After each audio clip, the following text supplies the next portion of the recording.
Let's go. Everybody ready? About to start in a second here.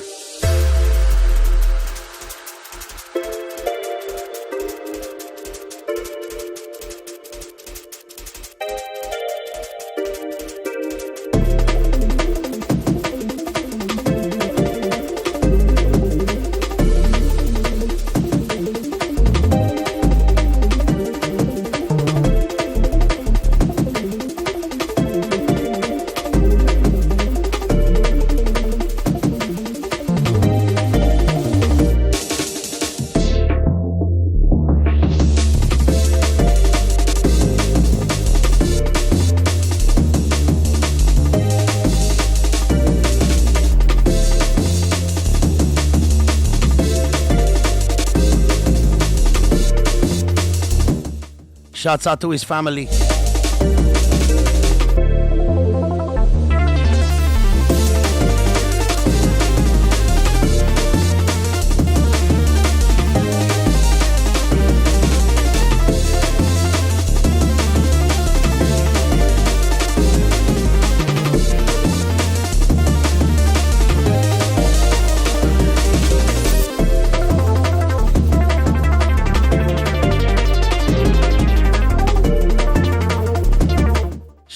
Shouts out to Tim Bryan out there.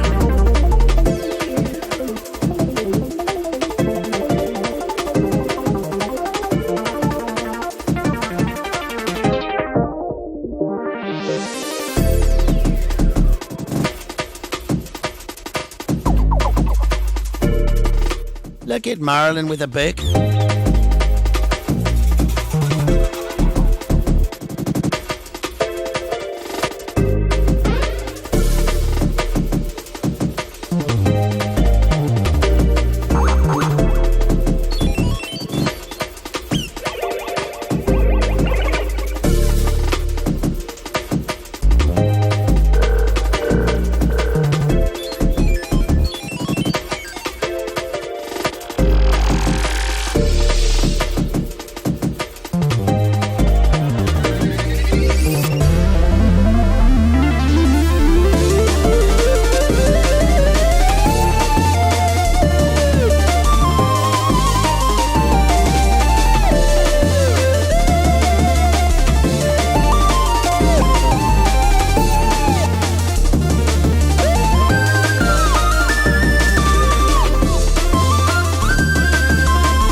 Let's go.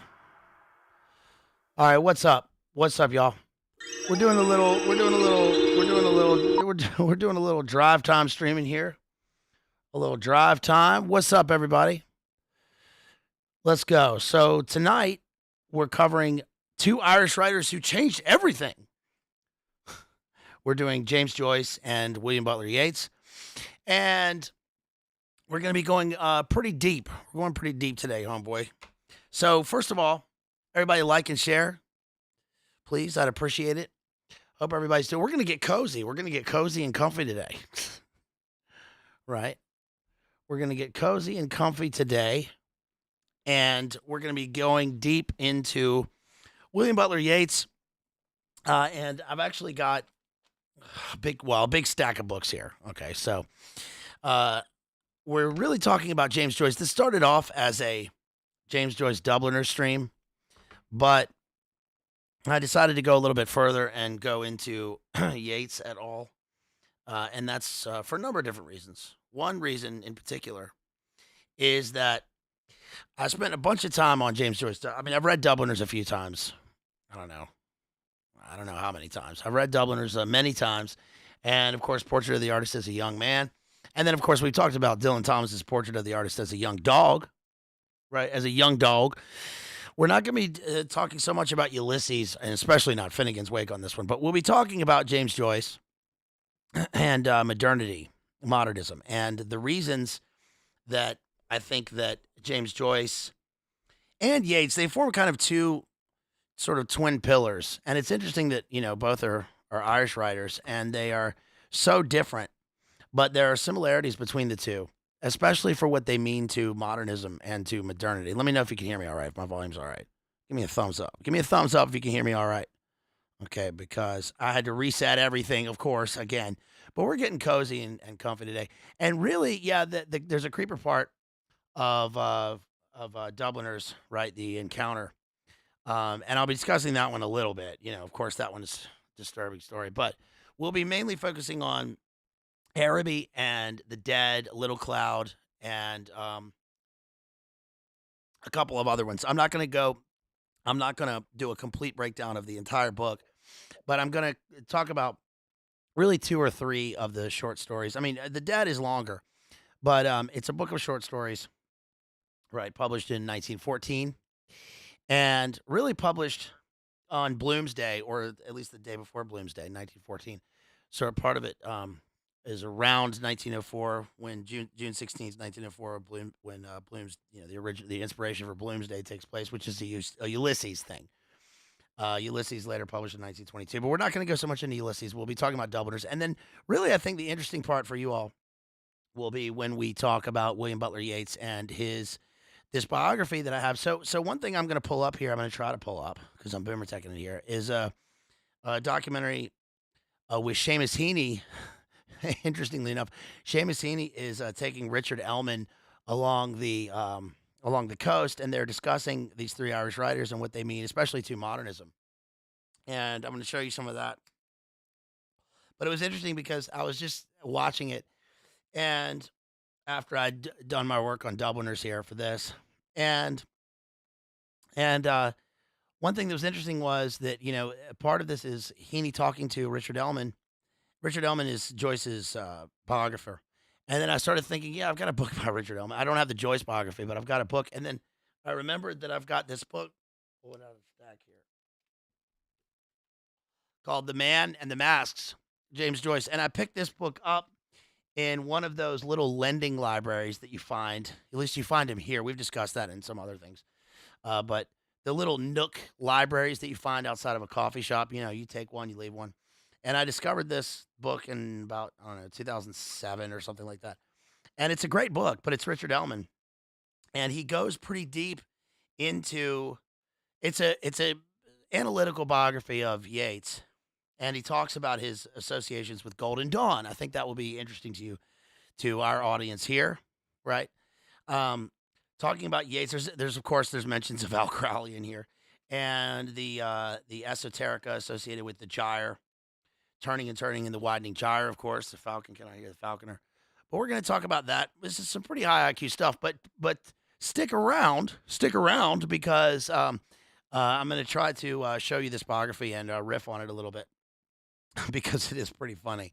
But it has Seamus Heaney, and disclaimer, I am not objective in my thoughts about Seamus Heaney. I like Seamus Heaney a lot, mainly because I went to Queen's University Belfast. I went to the Seamus Heaney School of Writing, and I met him, of course. And they'd already named the library after him at Queen's. But I got to meet him at a reading one time over at Methody across the street, where what's his name from 50 Shades of Grey went. Jamie, what's his face? Who's 3 years younger than I am, but it was his school. But he would already have been in uni at the time. But but Seamus Heaney has got some interesting thoughts, a bunch of which I agree with, especially on his thoughts on Shaw, how he's not a great fan of George Bernard Shaw. Neither am I. I've never been a fan of George Bernard Shaw. But yeah, so I'm going to take you through Yeats and through Dubliners. And then, of course, I'm going to also discuss Ezra Pound. And I've got a huge stack of books. I'm going to try and get through the passages that I've cited, especially when it comes to Harold Bloom and what he talks about when it comes to James Joyce.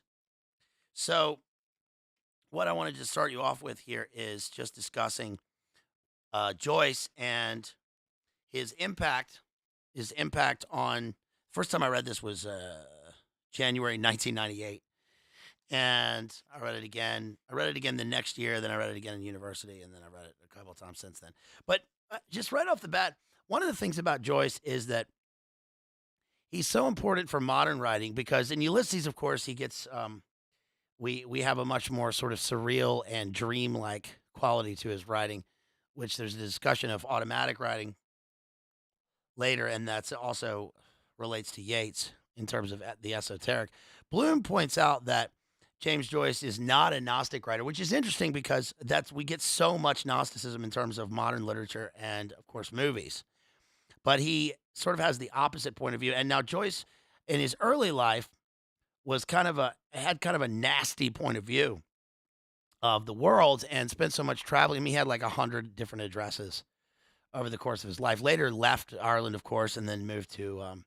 He lived in Trieste and then lived in Switzerland, and he lived sort of all over the place. Spent 20 years in Paris, of course. He was there during the 1920s with the expatriates. We've covered so much of the expats on this channel because we've done Hemingway, we've done Fitzgerald, we've done Pound, we've done Yeats before, but we haven't really discussed James Joyce. So I thought it would be an appropriate time to do that because Joyce's writing, especially with Portrait of the Artist as a Young Man and Dubliners, really defines modern writing. One thing, just I'll say right off the bat, is that it's interesting that you read these books and you could be reading a novel from today, even though they are 100 plus years old.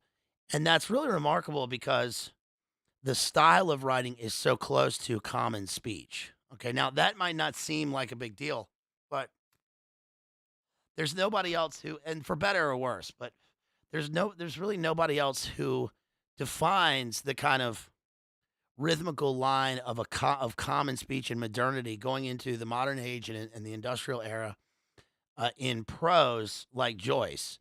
I mean, who did this for the English language before this? I mean, maybe Charles Dickens, of course, helped to do this. In verse, it would be, as an American, it would be William Carlos Williams, and William Carlos Williams takes his cue, of course, from Walt Whitman. But of course, again, we have verse lines. Of course, the verse of Walt Whitman um, tends to look at times like prose or to read like prose, but that's something really interesting because instead of the strict metrical line, we go into free verse, and that's the kind of brokenness and the fragmentation of modernity. But Joyce's his characters, his settings, his characterizations are all really ultra modern. They are like what Pound said, make it new, which again, for better or worse, concerns itself with the drabness, the dingy dirt city, the fact that at times it can verge on nihilism. And of course, Joyce, people are always quick to point out that Joyce's writing deals with the epiphany, which for Joyce means an awakening, and it's not an awakening in terms of a metaphysical or like a spiritual awakening. It's not even that simply. It's actually more of an awakening, a realization of the self and where the characters are going to go. So I guess I'll start with Araby because this is a great example of this.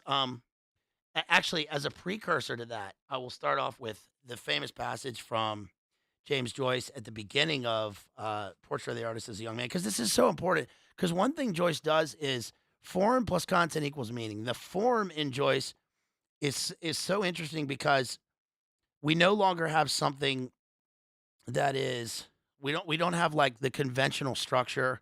We don't have the conventional speaker. We don't have the high-minded speaker.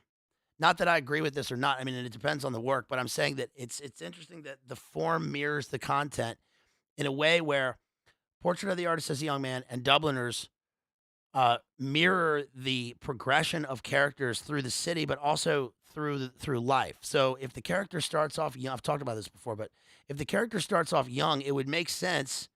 And think how new this is. It would make sense that the artistic voice, right, the voice of the speaker would be young. So it's not an adult speaking in a remembrance of a young person. It's actually a young person speaking. So we get form and content mirrored together, right? They're kind of fused. So at the beginning of Portrait of the Artist as a Young Man, he says, once upon a time, listen to this sentence structure. This is just a brief excerpt, but Once upon a time, and a very good time it was, there was a moo cow coming down along the road, and this moo cow that was coming down along the road met a nicens little boy named Baby Tuku. His father told him that story. His father looked at him through a glass. He had a hairy face. He was Baby Tuku. The moo cow came down the road where Betty Byrne lived. She sold lemon platt.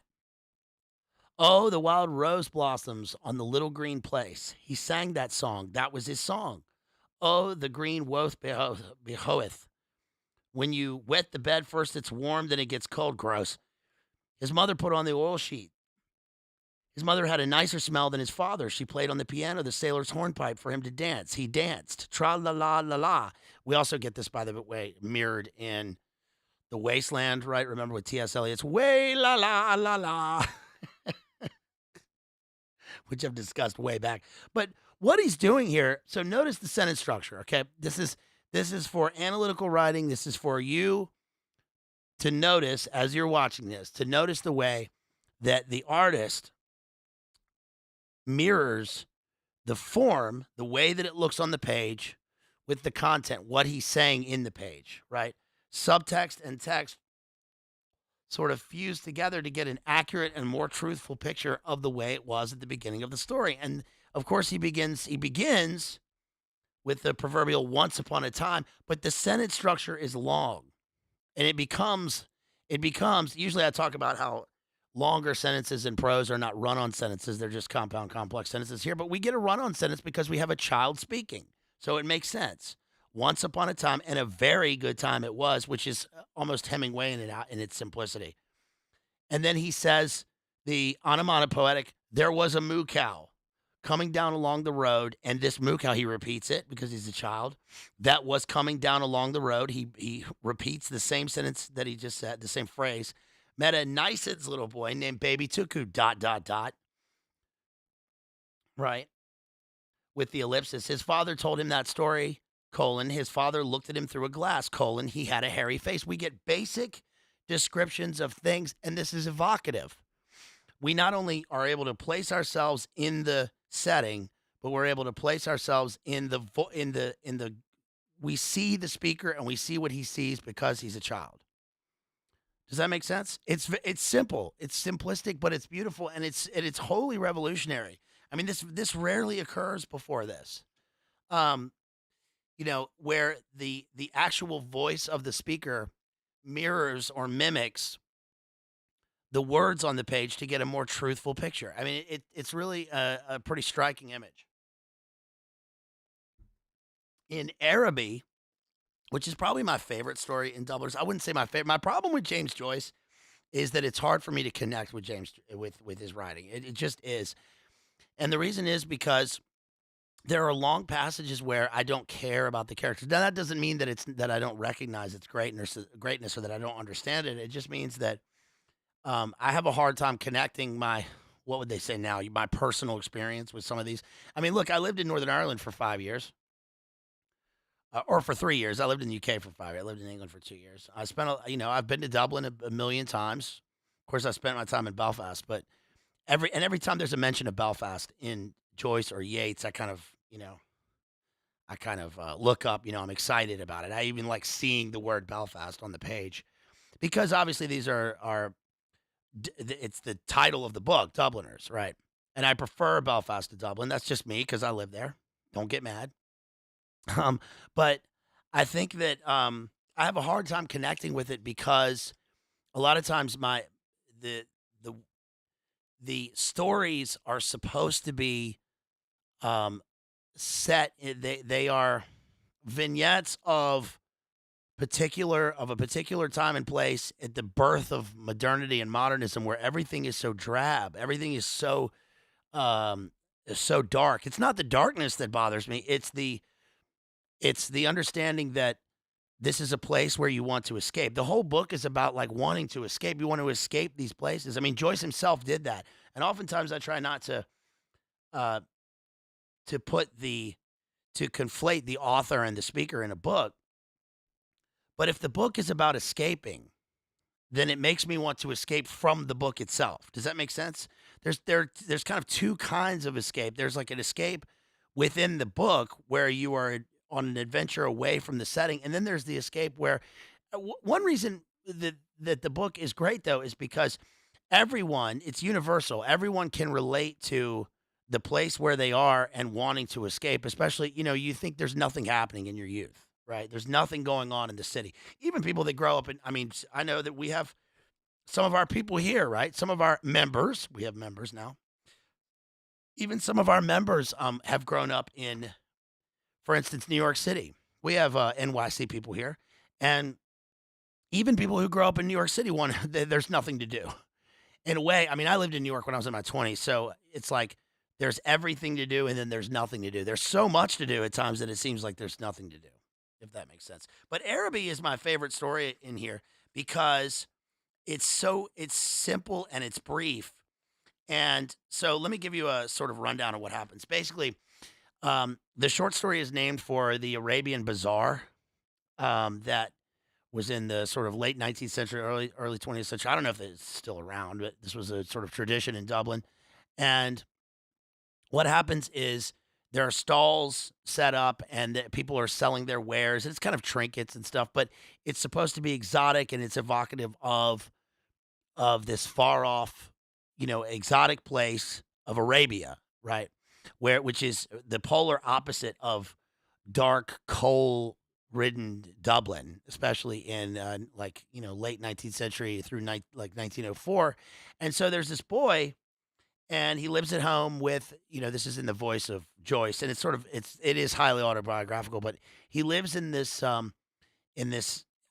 row house which a priest lived in before them, and he died in one of the back rooms, and he lives with his aunts and his uncle, and he's outside playing with his friends, and then he spots this girl, and he thinks that she's the most beautiful girl in the world, and she sort of illuminates life for him. He uses the word illuminate. Illuminate confirmed a bunch of times in the book, and eventually she sort of strikes up a brief conversation with him, and the conversation is simply like, "Oh, are you going to Araby?" Right? And he says, he's kind of dumbfounded, but he's like, "Yeah," and he says he'll get her something there, right? And he wants to get her a bracelet. So then, he asked his family if he can go. It's a brief rundown of the plot. He asked his family if he can go. What's up, TH? What's up, Thomas Henderson? I love you, homeboy out there. And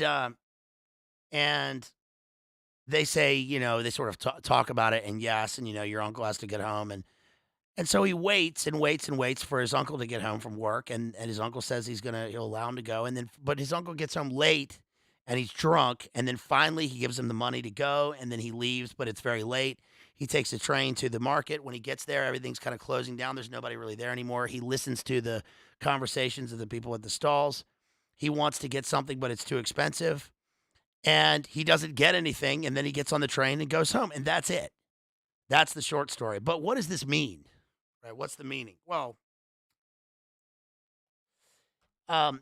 his epiphanic moment occurs sort of on the train on the way home. And what it means essentially is that he realizes as a lad that his expectations aren't going to meet his reality, and that this is a kind of a rite of passage, right? Because he's literally going on a circuit around the city, and he's going on this sort of brief adventure journey where he realizes the thing that's going to make him a man, which is that when you have to rely on other people for things in life, we live in a world where we're at the mercy of the whims of other people, and you have to do things yourself. But even when you try your best to do those things, it doesn't mean that they'll necessarily work out. Also, he doesn't fall in love. And in fact, as a reader, when you read this, you think, this girl probably doesn't even remember having the conversation with you. And if she does, if you get the bracelet and you go and you give it to her, she's going to say, "What is this? I didn't ask you to get this for me." Right? So in other words, it's a story of first love. It's unrequited love. It's an understanding of aesthetics, of beauty, of the beauty of a woman, but also of the understanding of his reality. And so throughout the story, we have this sort of contrast between the drab. I keep using the word drab. I can't think of any other word right now just to use it because that's sort of perfectly what it is. It's like this dark reality, not dark in a Cormac McCarthy sense, but dark in an aesthetic sense.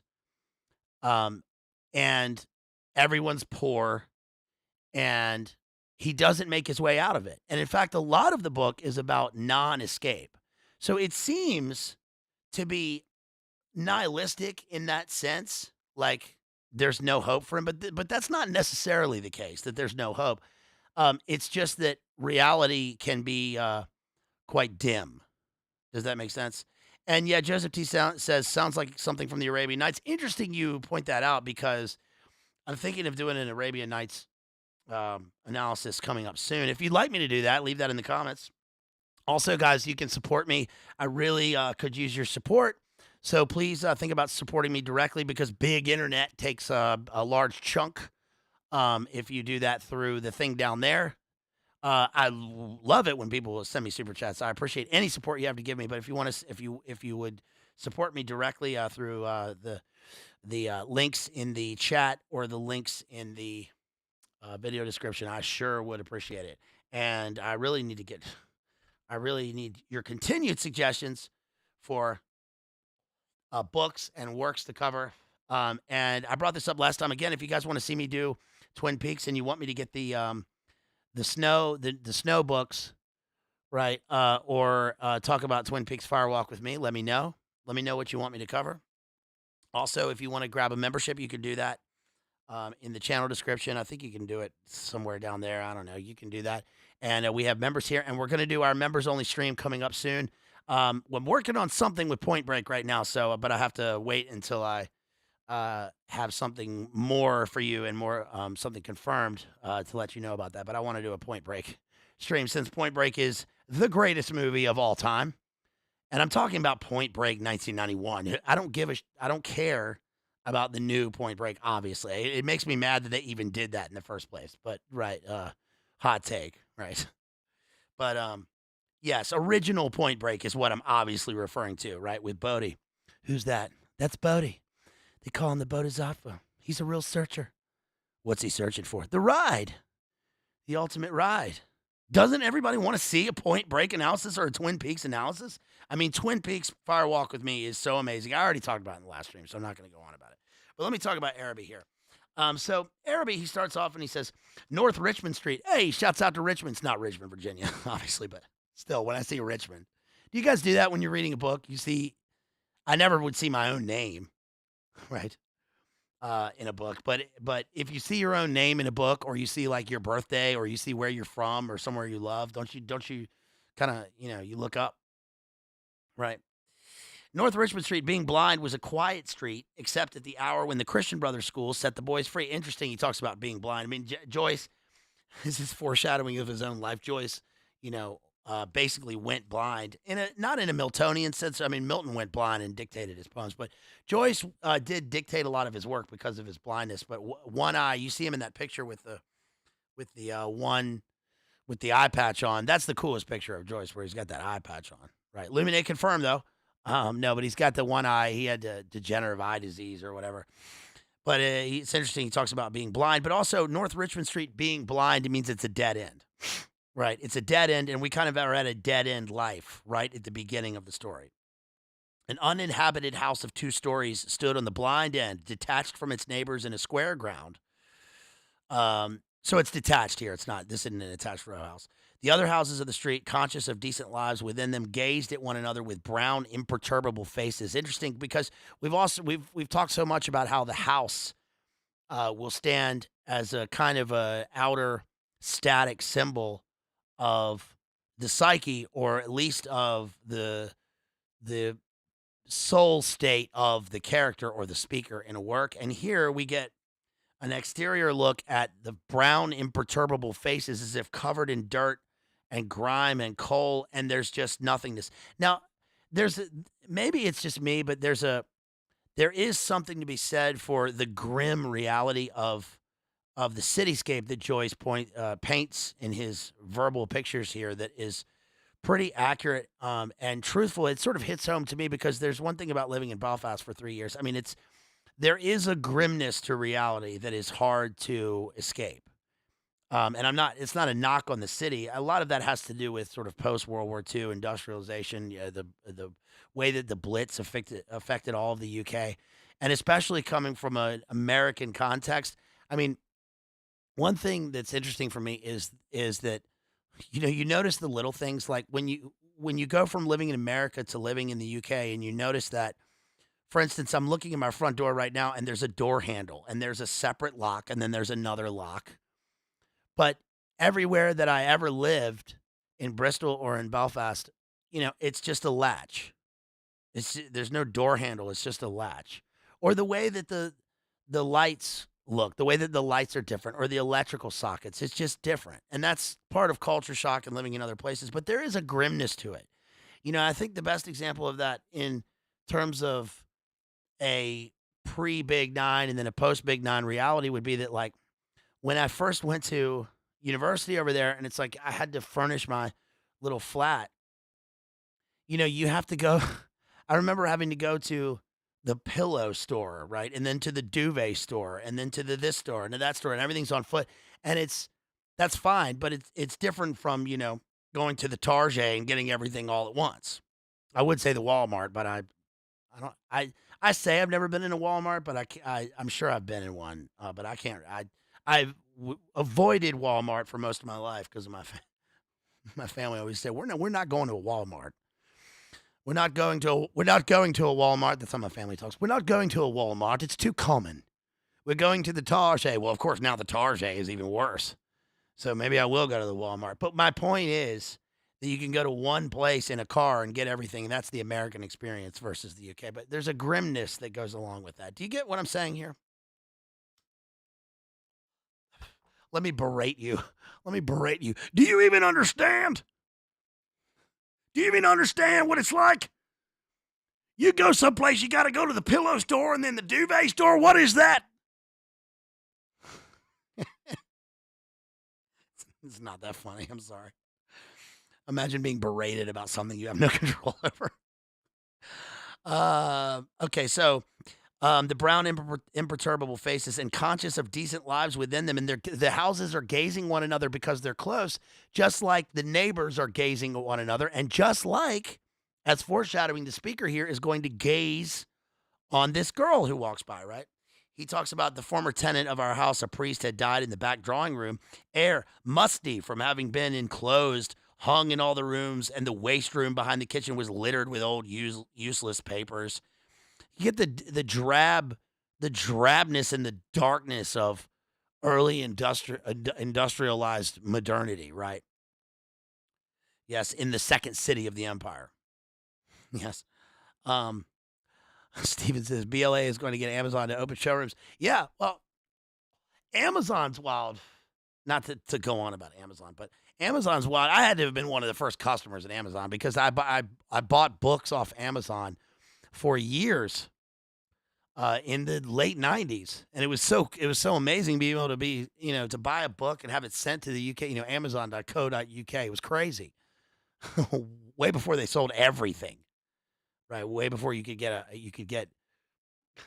like I got this thing sent to me on Amazon in like 2 hours. It wasn't time enough for when I needed it, of course, but that's now. But anyway, he says, among these, I found a few paper-covered books, the pages of which were curled and damp. The Abbot by Walter Scott, The Devout Communicant, and Memoirs of Vidocq. So a Walter Scott book is interesting here because the Walter Scott, the mental imagery of the adventure of a Walter Scott book is meant to contrast with his immediate surroundings, right? I liked the last best because its leaves were yellow. The wild garden behind the house contained a central apple tree and a few straggling bushes, under one of which I found the late tenant's rusty bicycle pump. So that's interesting because, of course, when we see the apple tree lone in this place, we can't help but think of the tree, right? Of the tree of knowledge of good and evil, which is juxtaposed against the modern rusty bicycle pump buried in the dirt. It makes me think of that Ezra Pound line. There's an Ezra Pound line about the clotted axle, and then there's um, what does he say? There's a line about the clotted axle in the mud. He had been a very charitable priest. In his will, he had left all his money to institutions and the furniture of his house to his sister. Okay, going on here. Um, when the short days of winter came, dusk fell before we had well eaten our dinners because it gets dark so early in our. That's one thing. Crispy can tell you this, but the first time I ever went to Ireland, it was amazing because it was in the summertime, and it didn't get dark until close to midnight. And then it gets dark so early in the day, especially in Northern Ireland. It gets dark so early in the day, even earlier than now. I thought they were going to get rid of this time change thing. You guys wasn't Bo Jodin, didn't he say he was getting rid of this time change, that they were going to keep it the springtime all year long? Right? Instead of setting the hours back. I don't care. Whatever. I like it when it gets dark earlier because I'm a vampire. No, because I don't. I like fall, and I like the sort of the urgency of a brief day in the fall. He says, when we met in the street, the house had grown somber. The space of sky above us was the color of ever-changing violet, and towards it the lamps of the street lifted their feeble lanterns. So we see this sort of inner illumination of the kids. They are the feeble lanterns, right? Looking up at the big sky, at the ever-growing violet of the sky, imagining something for the future. The cold air stung us, and we played till our bodies glowed. Our shouts echoed in the silent street. The career of our play brought us through the dark, muddy lanes behind the houses where we ran the gauntlet of the rough tribes, from the cottages to the back doors of the dark, dripping gardens where odors arose from the ash pits, to the dark, odorous stables where a coachman smoothed and combed the horse or shook music from the buckled harness. The music has so much onomatopoeia. This shows you how the English language is full of verbs, as now it's full of action, and it's full of descriptive things and the sounds they make in simple words. And the alliteration is meant to be rhythmical. When we returned to the streetlight from the kitchen windows, the light from the kitchen windows had filled the area. So again, we have this illumination. Later on, he says, we waited to see whether this girl, would remain to go in, and if she remained, we left our shadow and walked up to Mangan's steps resignedly. Left our shadow is kind of almost a Peter Pan image, right? Shouts out to Jamie out there. Hope they're having fun in Europe. You know they are. Over there in Italy. In Italia. She was waiting for us, her figure defined by the light from the half-open door. Again, we have, that makes me think of Seamus Heaney's book, Door in the Dark, right? The illuminated figure in the darkness. Her brother always teased her before he obeyed, and I stood by the railings looking at her. Her dress swung as she moved her body, and the soft rope of her hair tossed from side to side. Okay, so here we get the description of the girl. Every morning I lay on the floor in the front parlor watching her door. The blind was pulled down to within an inch of the sash so that I could not be seen. When she came out on the doorstep, my heart leaped. I ran to the hall, seized my books, and followed her. I kept her brown figure always in my eye, and when we came near the point at which our ways diverged, I quickened my pace and passed her. This happened morning after morning. I had never spoken to her except for a few casual words, and yet her name was like a summons to all my foolish blood. Right. Foolish blood. Shouts out to Nate out there, who became a high IQ book enjoyer. Yo, shouts out to Nate. Everybody out there, thank you for your memberships. Really appreciate you. Everybody who's become a member, we got 3 membership levels right now. And again, we're working on those. Her image accompanied me even in places the most hostile to romance. I love that sentence. Her image accompanied me in places the most hostile to romance. Now, that's because, again, the darkness of this place is not conducive to seeing the beauty of this delicate girl. He's young. He's her age or younger. He's a lad. And what I love about this is that he doesn't understand his feelings. He doesn't understand what it means to see her. He just knows what he's doing. And when he's watching her like that, it's innocent, right? He's just a young fella, and she's the same age, and he just wants a glimpse of her beauty.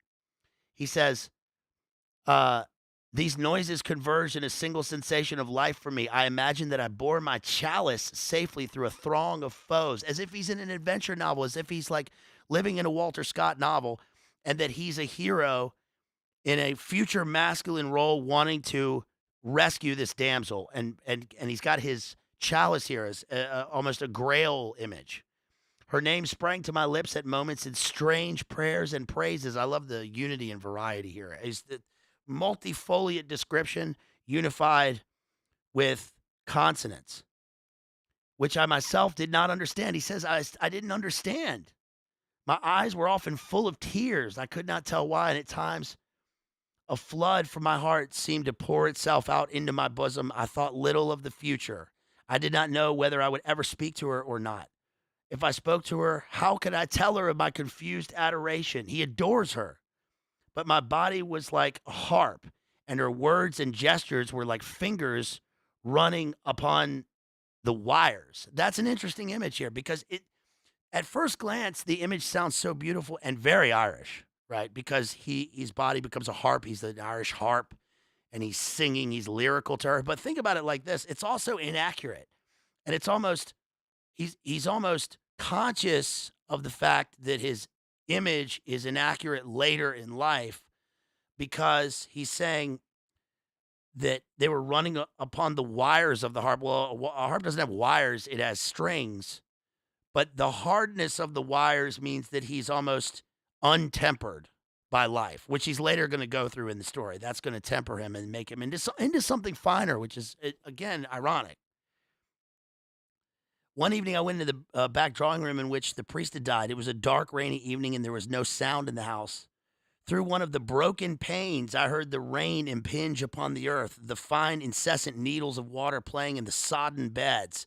So it's fertile ground, but within the city. And also, of course, remember, we always talk about this, the broken panes of the windows they usually indicate a shattered psyche, a broken psyche, but it's interesting because that was already there. So he's been born into this place where there are broken panes. Now I guess it's his job to try and find a way to make it through them or to see the image of this girl without seeing him. He can't, he's unaware. Okay, so that's it. So I just got it. So if the panes were whole, he would see the reflection of himself and he would see the girl. Right, so he's conscious of himself, but here he's saying he was unconscious of himself and what he did, and what he thought. He didn't understand himself because there are no window panes there to reflect back on himself. He can only look at the girl if that makes any sense. He says, but then he says, all my senses seemed to desire to veil themselves, and feeling that I was about to slip from them, I pressed the palms of my hands together until they trembled, murmuring, oh, love, many times. Now, especially in Shakespeare, is supposed to be the yawning gulf. It's a moment of pure expression or pure love, like as if your body is opening up in this, your mouth is open, you're exclaiming the only thing that's possible. There are no words for it except for a single letter. But here he repeats it in something that he's learning, and it also becomes almost a Romeo and Juliet image, right? Palm to palm is Holy Palmer's kiss. Of course, that's in the scene in Romeo and Juliet. We've done Romeo and Juliet. In the scene in Romeo and Juliet, this is supposed to be where the characters meet and cannot kiss, so they kiss in a moment of holiness, of a kind of a holy, of a kind of pure moment of pure meeting and love without their lips touching. Right? They put their palms together as if palm to palm, as if they're praying. Moving on, when he actually talks to her. At last she spoke to me. When she addressed the first, this is Araby, the James Joyce short story in Dubliners. At last she spoke to me. When she addressed the first words to me, I was so confused I did not know what to answer. She asked me, was I going to Araby? I forgot whether I answered yes or no, which is interesting foreshadowing of the later passage in Ulysses, right? Yes, yes. It would be a splendid bazaar, she said. She would love to go. And why can't you, I asked. Well, she spoke. She turned a silver bracelet round and round her wrist. It almost functions as a talisman, right? Chase says, just showing up, is BLA pro-Irish or anti-Irish? Well, I'm pro-Northern Irish. Of course, I went to Queen's University, Belfast, but I'm not going to get into that any more than just to say that I lived in Ulster, in Northern Ireland. Anything political? Oh, you're gonna have to catch. You're gonna have to cash me outside, Dan Chase. You're gonna have to cash me outside. People come here for the high-minded literature, right? They come here for the high-minded literature, not the uh, sectarian conflict. No, I did have a crispy. Did have a Donegal tweed jacket that I got a long, long time ago, but totally worn out, ragged, and now 'tis gone. 'Tis gone. Joyce, by the way, Joyce was a Irish Catholic. We're gonna get to Yeats, and Yeats's grandfather was a Church of Ireland minister, so he was a Protestant Anglican. Church of Ireland is Anglican for those Americans. But it's interesting because Yeats was also a, nationalist Irishman, and is on the money, or was on the money, I suppose. Somebody was talking about that earlier. Served in the Irish Parliament. Crispy, isn't that right? Yeats served in the Irish Parliament. The Dale. While she spoke, she turned a silver bracelet round and round her wrist, which is a talisman. She could not go, she said, because there would be a retreat that week up in her convent. Her brother and two other boys were fighting for their caps, and I was alone at the railings. She held one of the spikes. But yeah, sorry to answer. Yeah, but I'm no fan of that group. I'm no fan of that group. I'll tell you that. I'm not going to name them. I'm not going to name that specific group, that Irish group. I'm no fan of them, though. I'll say that. She held one of those spikes, bowing her head towards me, the light from the lamp outside her door. Which one is it, though? That's the question. Yes, thank you, Crispy. He says he was a senator. Bowing her head towards me, the light from the lamp opposite her door caught the white curve of her neck. She's almost swan-like, which is a poetic image. The swan is the poet. Lit up the hair that rested there, and falling, lit up the hand upon the railing. It fell over one side of her dress and caught the white border of a petticoat, just visible as she stood at ease. She's illuminated like some sort of spectral Psyche character, right? She really is Psyche in this sense, I suppose. Yes? What innumerable follies laid waste my waking and sleeping thoughts after that evening. I wish to annihilate the tedious intervening days. Notice as the story goes on, even though the story itself is at the beginning of Dubliners, so he's a young man. He's a boy, right? But it becomes the language becomes older. It becomes the words themselves become multisyllabic, and elevated, as if his knowledge of her is aging him, right? I turned that mic way up. I hope that's not too loud. I didn't mean to turn it up so loud. You guys good? Hopefully that's good. At night in my bedroom and by day in the classroom, her image came between me and the page I strove to read. The syllables of the word Araby were called to me through the silence in which my soul luxuriated and cast an Eastern enchantment over me. I asked to leave to go to the bazaar on Saturday night. My aunt was surprised and hoped it was not some Freemason affair. Really, she hopes it's not a Freemason affair or an Orangeman affair, because it would be the Ulster Orangemen who put on the bazaar, or at least the Masons. I mean, Orangemen it's a Masonic organization. I watched my master's face pass from amiability to sternness. He hoped I was not beginning to idle. I could not call my wandering thoughts together. I had hardly any patience with the serious work of life, which now that it stood between me and my desire seemed to me child's play, ugly, monotonous child's play. God, he really is great at the rhythmical chorus that he provides for himself. The sort of the song-like quality of his language. It's truly Irish, if anything. The air was pitilessly raw, and already my heart misgave me. When I came home to dinner, my uncle had not yet been home. Still, it was early. I sat staring at the clocks for some time, and when its ticking began to irritate me, I left the room. The concentration on the physical, concrete details is important here.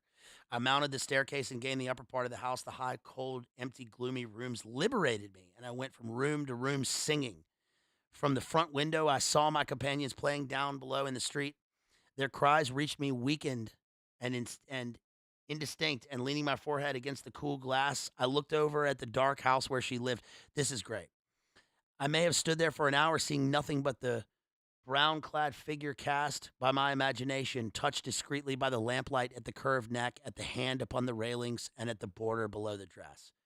So he's got his, here at this part, he's got his head leaning on the glass, looking down, imagining what she looks like down there. Now, weren't you guys like this when you were young? Come on, lads. Wasn't there someone that you saw that you were in love with? This story is, I do connect with James Joyce's writing in this story because it reminds me of a girl I was in love with when I was about the age of this speaker. Her name was Sarah Kate. Shouts out to Sarah Kate out there. Man, I was in love with her. I loved her, and I still think about her. And we were just kids. We was kids back then.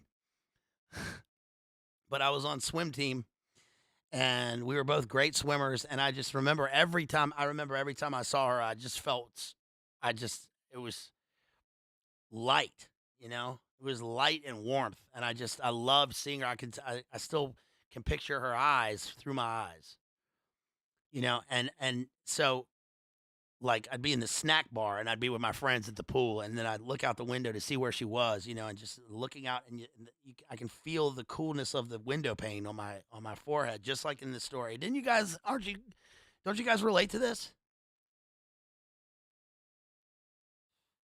At 9 o'clock, I heard my uncle's latchkey in the hall door. There's the latchkey. I heard him talking to himself and heard the hall stand rocking when it had received the weight of his overcoat.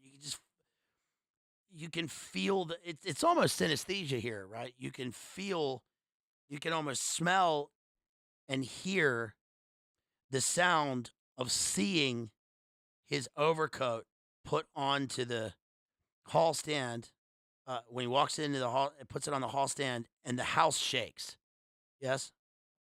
I can interpret these signs. Interesting sentence there. Long sentence, short, long, short, long, short. There's a variety. I can interpret these signs as if this has become his new religion as a young man. When he was midway through his dinner, I asked him to give me the money to go to the bazaar. He had forgotten, of course. So here's the beginning of his later epiphanic moment. People are going to love this because here's a shining moment. Can't you give him the money and let him go? You've kept him late enough as it is, his aunt tells him. My uncle said he was very sorry he had forgotten. He said he believed in the old saying, all work and no play makes Jack a dull boy. Right? There's your shining.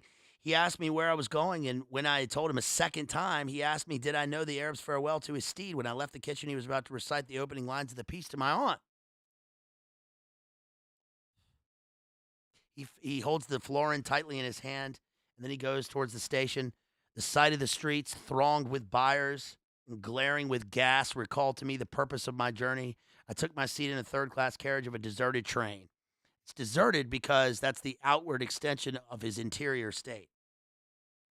After an intolerable delay, the train moved out of the station slowly. It crept onward among ruinous houses and over the twinkling river. But the porters moved them back, saying it was a special train for the bazaar. I remained alone in the bare carriage. In a few minutes, the train drew up beside an improvised wooden platform. I passed out onto the road and saw by the lighted dial of a clock that it was 10 minutes to 10. The lighted dial of the clock makes me think of the psychotic Robert Frost poem that we did, right? Where he's walking alone at night, like Quagmire as Jack the Ripper. Clip, clop, clip, and giggity. In front of me was a large building which displayed the magical name, Harrowby, right? He doesn't say that, but that's what we can read into it. And then he hears these conversations of these people, and he realizes nothing is happening. No, thank you. The young lady changed the position in one of the vases and went back to the two young men. They began to talk of the same subject. Once or twice, the young lady glanced over at me and over her shoulder. Get lost, you grotty little wanker. I lingered before her stall, though I knew my stay was useless to make my interest in her wares seem the more real. Then I turned away slowly and walked down the middle of the bazaar. I allowed the 2 pennies to fall against the 6pence in my pocket. I heard a voice call from one end of the gallery that the light was out, extinguished.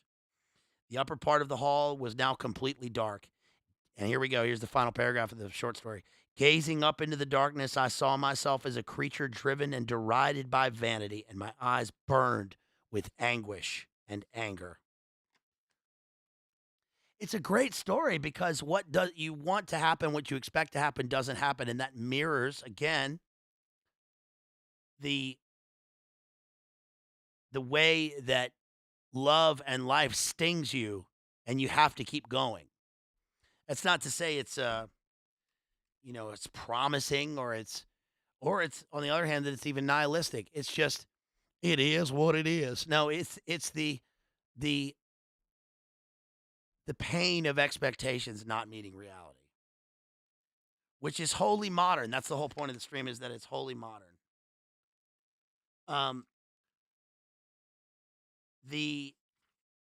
This one of the other stories that occurs in this, the one before this, the sisters, is where it starts, but then we get an encounter, and the encounter deals with a speaker and two of his friends encountering a pervert. And all I'll say about this story is, let's see, he says, real adventures I reflected do not happen to people who remain at home. They must be sought abroad. So again, we have this idea of escape, but you're going to encounter these perverts and people, and in life, this is a kind of, again, a rite of passage or a loss of innocence. And my note here at the top of this page, there's something not quite right, like he's speaking a language that he's not speaking. The man has great gaps in his teeth. He's sinister.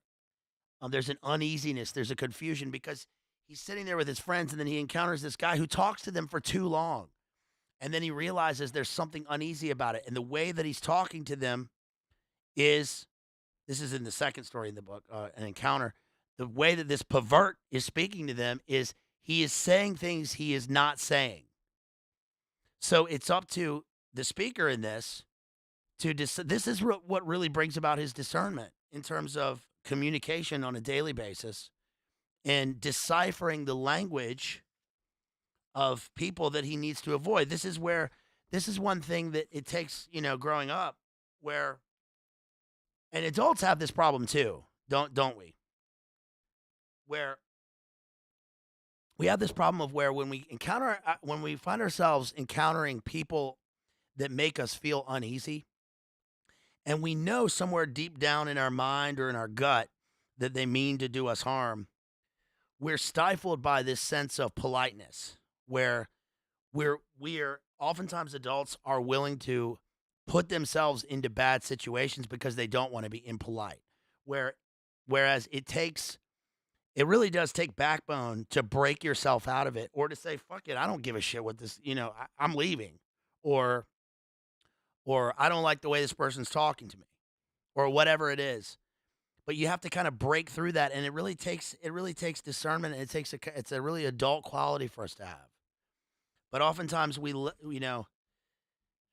talked about that we were talking about Fresh, the movie Fresh. There's that scene, remember, with Jay and Jamie, there's that scene where, like, she's walking through the alleyway, and at that point it's harmful to her because she's walking through the alleyway and she sees this guy following her in the alleyway, and she doesn't want to.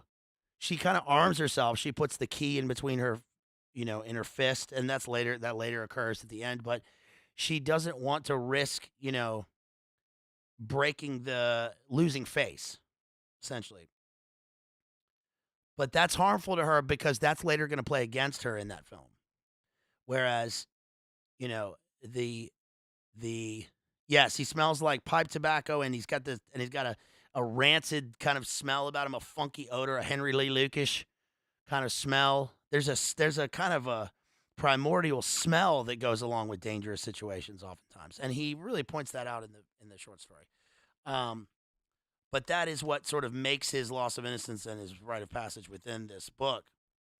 The one other story that I really like in this one, that I think is important, is there's is Eveline, and in that one it's the same sort of thing. So what happens is there's a girl living at home. She's being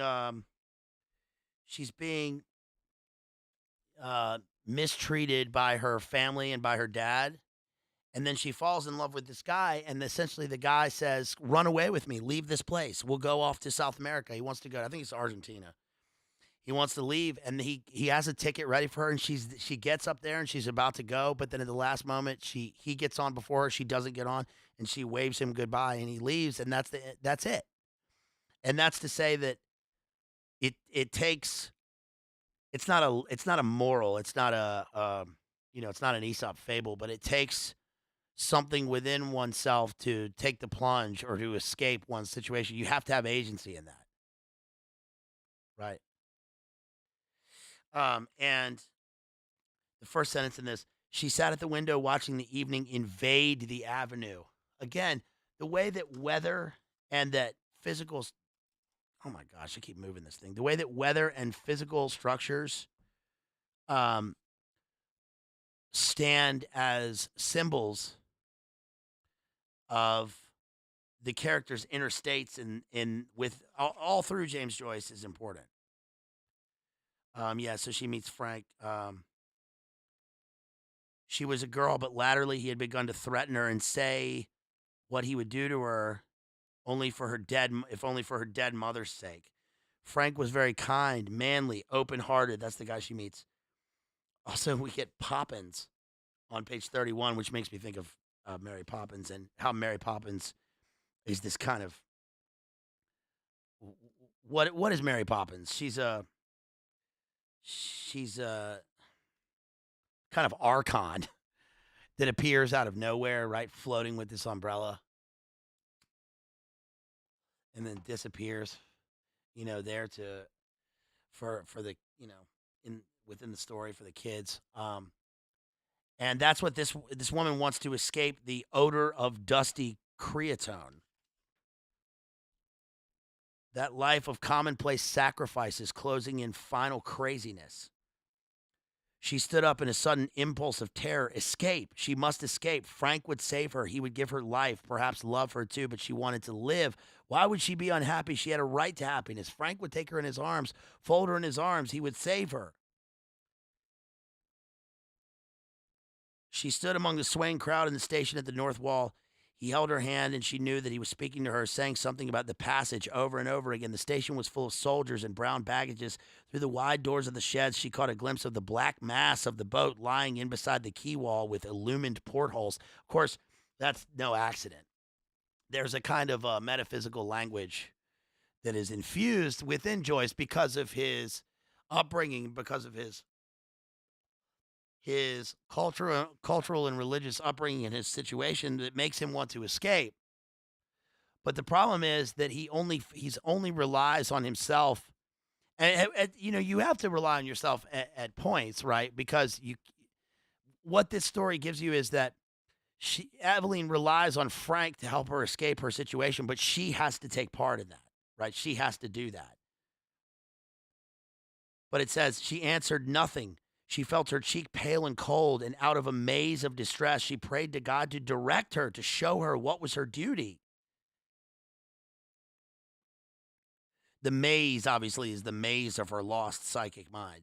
All the seas of the world tumbled about her heart, which is supposed to be a landlocked image of the fact that if she gets on the boat, the sea will be tumbling all about her on her trip to a new world. He was drawing her into them. He would drown her. She gripped with both hands at the iron railing. Come, she says. No, no, no. It was impossible. Her hands clutched the iron in frenzy. Amid the seas, she sent a cry of anguish. Eveline, Evie. He rushed beyond the barrier and called to her to follow. He was shouted at to go on, but he still called to her. She set her white face to him, passive like a helpless animal. Her eyes gave him no sign of love or farewell or recognition. Dark, isn't it? And I said the epiphany here is terror. Commonplace sacrifices closing in final craziness. She blanks back into the maze of abuse and trauma. And I said versus Celtic Twilight, Yeats, Joyce shows speaker in this poem trying to escape Ireland but being landlocked into modernity. And then finally, I'm not going to go through The Dead, but The Dead is the most analyzed and quoted of the short stories in Dubliners, but basically um, there's a gathering, and then a guy's with his wife, and he tells her he loves her, but then realizes that she is in love with someone from her youth who is now dead, and that he can never have the love of that she has for this dead boy. And the story closes. I even wrote jouissance. The story has jouissance, right? Shouts out to Nick and Adam. Page 194, a wave of yet more tender joy escaped from his heart and went coursing in warm flood along his arteries like the tender fire of stars. Moments of their life together that no one knew or would ever know of broke upon and illumined his memory. He longed to recall to her those moments, to make her forget the years of their dull existence together and remember only their moments of ecstasy. That's jouissance. For the years he felt had not quenched his soul or hers. Why is it that words like these seem to me so dull and cold? Is it because there is no word tender enough to be your name? Beautiful. But in the end, a ghostly light from the street lamp lay in a long shaft from one window to the door. It's only ghostliness. He's in love with a ghost who's in love with a ghost. His soul swooned slowly as he heard the snow falling faintly through the universe and faintly falling like the descent of their last end upon all the living and the dead. He's stuck. And that's modernity. So that's James Joyce. What I want to go through next is some of William Butler Yeats. I think this is going to, you guys, yeah, bummer, dude. It's a bummer. It's a bummer, man. It's a bummer. Far out, man. Songs of the Whale. We should do Big Lebowski, I guess.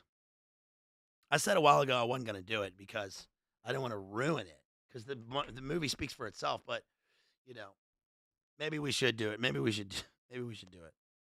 It's a bummer, dude. So what I want to go through next is just some of this book, Yeats, The Man in the Mask.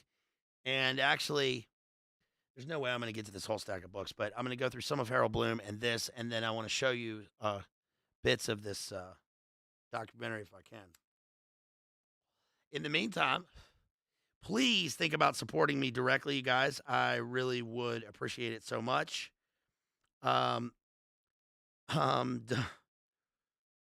there's a text from Jamie. Okay. Thank you. Shouts out to Real John Connor. Hope Jay and Jamie are doing well out there in Ireland. In Italia. Yeah, I think they're doing well. Having a nice fall in Italia. Right? Can't wait till they're back. And also, shouts out to the Real John Connor here, who sent $15 for a scrimp that will prove, if you eat this scrimp, you won't have to prove your bravery any other way. Shouts out to Real John Connor out there. Appreciate you. Yo, shouts out to Michael out there who sent $20. Really appreciate you. Thank you, MG. Thank you so much.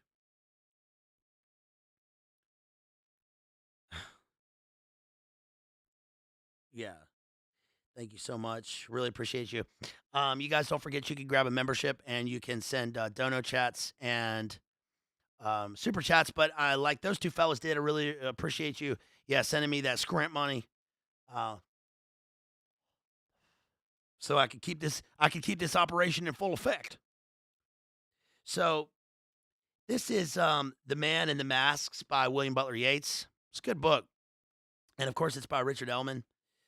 And Richard Ellman was Joyce's biographer, guy from Detroit. As Seamus Heaney says, he was as far from Ireland as he could possibly be. But this is, I'm just going to take you through some excerpts here and talk about William Butler Yeats and the Golden Dawn and some other things. So this, first of all, starts off by talking about how the Reverend William Butler Yeats, 1806 to 1862, was a deeply Orthodox rector of the Church of Ireland. His eldest son, John Butler Yeats, became a complete skeptic, and out of this thesis and antithesis, the poet William Butler Yeats, who lived from 1865 to 1939, right, won the Nobel Prize for Literature.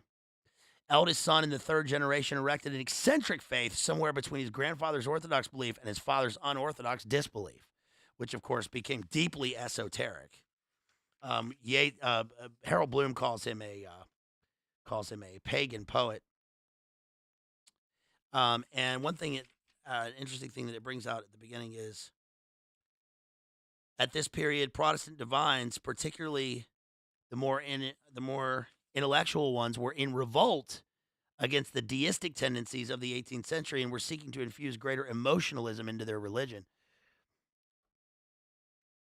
Bloom, of course, will talk about the American religion being a combination of Pentecostalism and Gnosticism. It's probably pretty accurate. But suffice to say, that's important for Yeats in Ireland because there was a reaction against the Enlightenment, strong reactionary against the age of reason, and how it had gone too far. Previously, let's see, it says, after going to London, he spoke more often of Blake and Whitman, whom he read under pre-Raphaelite influence.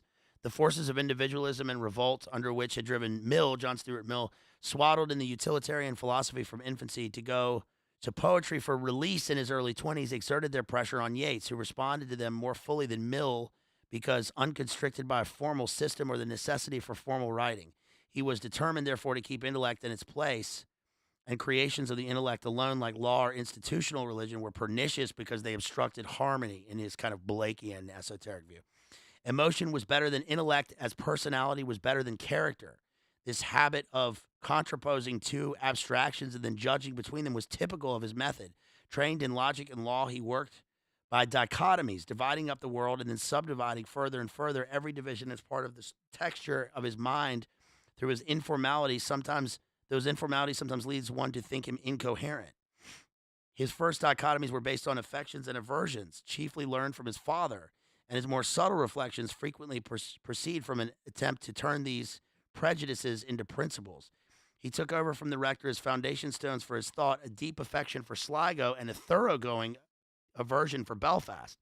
Sligo represented the emotions, while Belfast represented the intellect in its most repellent form to him. It's interesting to talk about Belfast as the symbol for intellectualism. I think that's funny. Not that it's not true, but I'm just saying it's funny. I wonder what my friends would think about that. They think that's fucking horseshit. What are they talking about? Belfast is intellectual? What are you talking about?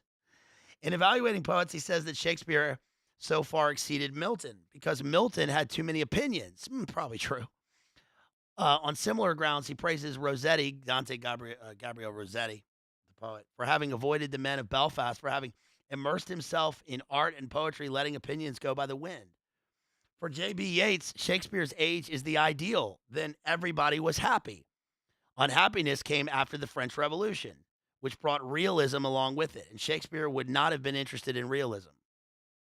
For he had discovered that the important part of life was the necessity of being true to thine own self. Remember from Hamlet? To thine own self be true, says Polonius. The Irishman has more of the old naturalness, and instead of abstract internationalism, has patriotism, a sentiment infinitely more profound because emotional and not theoretical. This is leading up to the kind of Celtic twilight. Let me skip here to the discussion of Yeats and the Golden Dawn. This is from Michael Robarts and the Golden Dawn.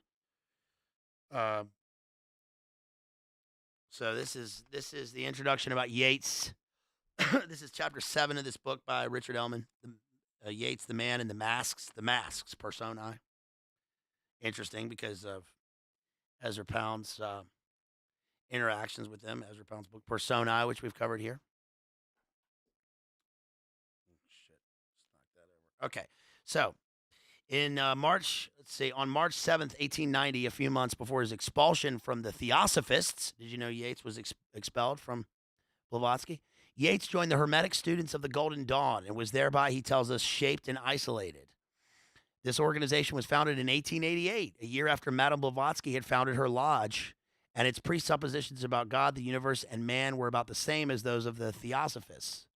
Let's talk about Golden Dawn versus the Theosophists. Now, this is interesting because you guys know about this. We know about this in this area because we've talked so much about Aleister Crowley. And by the way, be sure to go back and watch my 2 Aleister Crowley streams.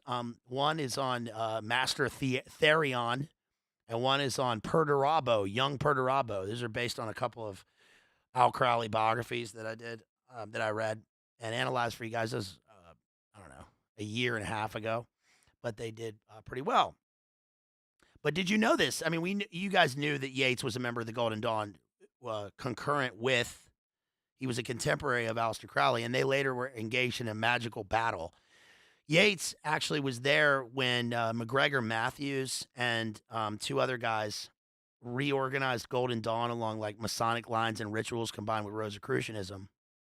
And then MacGregor Matthews, who had a bunch of writing, it came to a head where he and Aleister Crowley disagreed, and then later they were engaged in an actual magical battle. And then, as it says in this book later on, MacGregor Matthews ended up not alive as a result of this, because Aleister Crowley, who went from being young Harry Potter to full-on Al Crowley, was involved in Goetia rituals and the Abramelin, right? The Abramelin mage, and then was casting spells on him. But Yeats was there for all this. Did you know that? You guys knew all that. So this says, one could in fact belong to both groups at once, as Yeats did for a time. In their procedure, however, the Hermetic students emphasized the European tradition of Kabbalistic magic rather than the wisdom of the East. Unlike Madame Blavatsky, who continually warned her followers against the dangers of performing phenomena, the chiefs of the Golden Dawn, so the chiefs versus the secret chiefs, encouraged members to demonstrate their power over the material universe.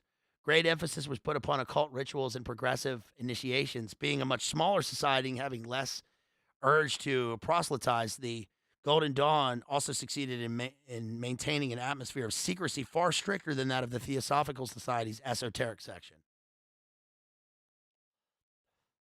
There were ads put out for Golden Dawn at the time, but you can still see ads for the Theosophical Society in New York. At least there were when I was there. I remember them being in Time Out, New York, at the back of the magazine every week. Come to the Theosophical meeting. I never went to one, obviously. I'm saying I saw them in the back of the magazine. Come on, people. Do you even understand? The order, as members called it, was one of the, occults grew up in Western Europe. The occult tradition was particularly strong in France, where towards the middle of the century, Victor Hugo's friend, the Abbé Constant, who wrote under the name of, here we go, Eliphas Levi, friend of Victor Hugo, awakened considerable interest by a series of books taking up every aspect of La Haute Magie. The core of Levi's teaching was the Kabbalah, a collection of ancient Hebrew writings which occultists since the Middle Ages have treated as a kind of secret Bible. Besides offering a very complicated method of biblical exegesis, the Kabbalah presents a cosmogony which has much resemblance to that of Neoplatonism. The universe is considered to be a series of emanations or Sephiroth from an ineffable, boundless source. The further from the source that the Sephiroth go, the cruder they become until they form the world of matter, which is spirit in its lowest form. During and after the Renaissance, many scholars, including Pico della Mirandola, who DPH has covered, and Henry Moore, were strongly influenced by Kabbalistic doctrine. What does David Bowie say in Station to Station? From Ketha to... What does he say? From Ketha to Malkuth. Remember? David Bowie has that as a full-on Kabbalah song. Station to Station, right? Stations of the Sephiroth. From Kether to Malkuth, I think he says. In the 19th century, under the pressure of interest in comparative mythology and religion, the Kabbalistic tradition was related in the literature of magic to other traditions. Levi, for example, claimed to have discovered the secret relationship between the 10 Sephiroth and the trumps of the ancient tarot cards. We're probably going to cover that when we do our analysis of Too Old to Die Young, because each of the chapters of the story of the series, right, by Nicholas Winding Refn are tarot they're in the arcana of the tarot. And also we're going to do look forward, you guys, probably in the new year. We're going to do an analysis of DC architecture with our friend Jamie Hanshaw over there. Archaeological discoveries led to an infusion of Egyptian magic, while the Freemasons and Rosicrucians poured some of their legends and rituals into the cauldron. Throughout this farrago of myths and traditions runs the central conviction that the magician can ascend the Sephirotic ladder towards the source of spiritual and material power. He does so not by annihilating his individuality like the mystic, but by the use of spells and symbols, by memorization and concentration, until at last he raises his mind to that flaming moment when it transcends itself. The mystic tends to exceed the orthodox framework of his faith, but the magician must keep to rituals and to ceremonies handed down by tradition and proceed methodically with a hieratic, disciplined order. Okay, again, this comes from Richard Ellman. What do you guys think about this so far? By the way, I'm interested to check out the Napoleon film coming out. Are you guys going to see that? Yo, shouts out to Kat out there who sends $5 via PayPal. Thank you so much. Really appreciate that. Thank you so much, Kat. That is very kind of you. Shouts out to $5. Jason, really appreciate you. Thank you so much on PayPal. Thank you guys for the direct donations. Really appreciate that. So yes. Hold on, let me just send this real quick, since we're talking about Jamie here. Not talking about her, but we're going to do that stream. And thank you again for the direct donations. Really, really appreciate that. So, what do you guys think about that? The Napoleon film coming out? Ridley Scott. We love Ridley Scott, don't we? Kingdom of Heaven, Blade Runner, Alien, Body of Lies, right? Underrated film. Underrated film about fake flags and psyops in the Middle East, right? Real John Connor, who, by the way, is a PBR Street Gang member, PBR Street Gang, calling Almighty, PBR Street Gang, just listened to Father Seraphim Rose's commentary on Napoleon today. Spoiler alert, he was most certainly the Antichrist.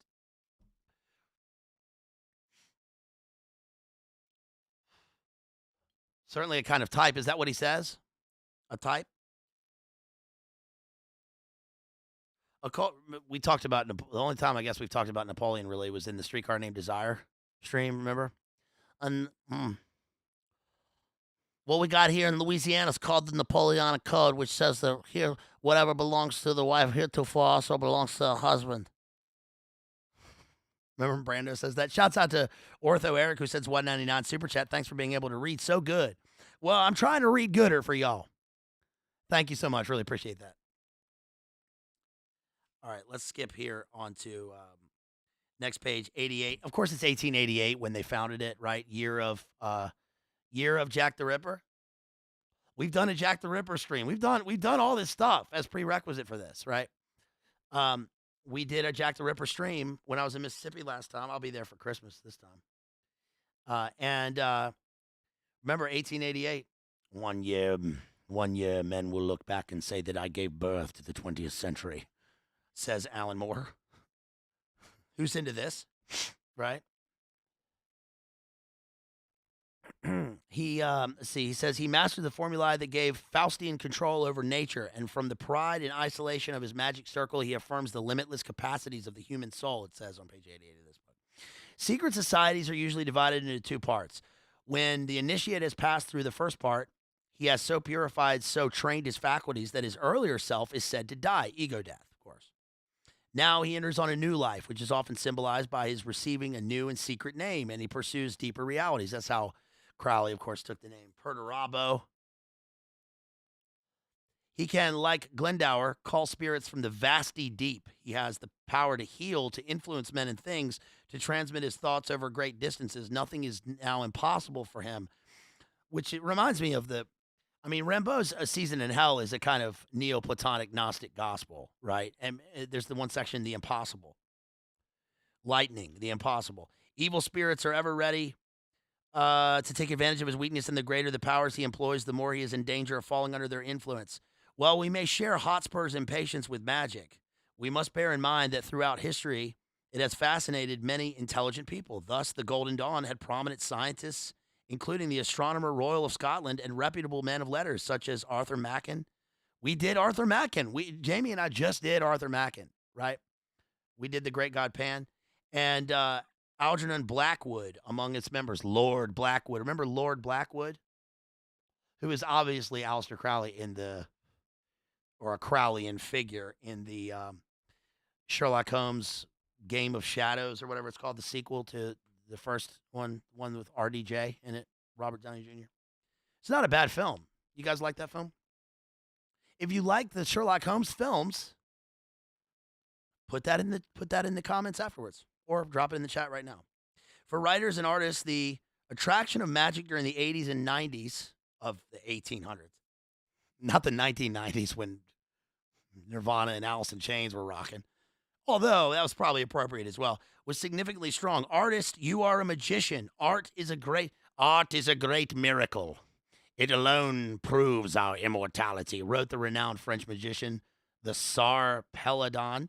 The poet Dubus, I don't know this poet, visited Stanislas de Guaita and under his magical influence wrote a play which far exceeded in quality anything he had done before.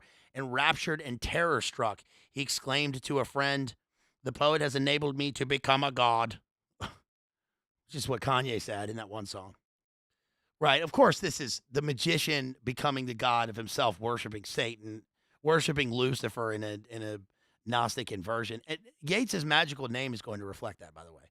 Magic offered to the symbolists, many of whom studied it, a reinforcement of their belief in the power of word or symbol to evoke a reality otherwise inaccessible. Of course, these are mainly the French symbolists, right, with Rimbaud, Baudelaire, Mallarmé, and then sort of reaching its apotheosis.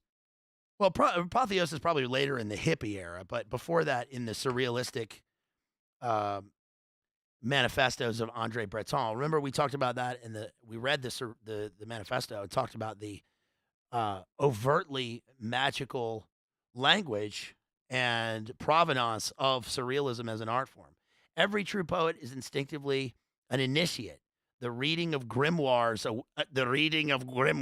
awakens secrets in him which he had always virtually known, wrote Charles Morris about the literature of the fin de siècle.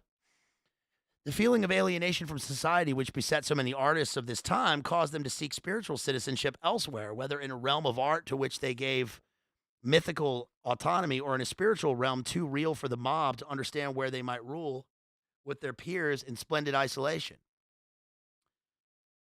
Goes on to talk about Rosicrucianism, and then later here's Luciferianism.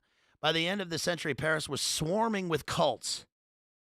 Jules Bois made a survey of the little religions of Paris in 1893 and found that they ranged from the Luciferians with their black masses and anti-pope to the strange votaries of Auguste Comte, who worshipped humanity and used the armchair of Comte's mistress as their altar.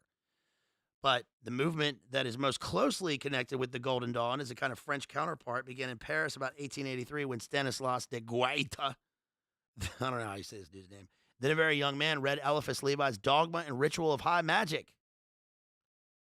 The direction of the occult world, and so with his friend, found in 1880 a Kabbalistic order of the Rosy Cross. Here's Rosicrucianism.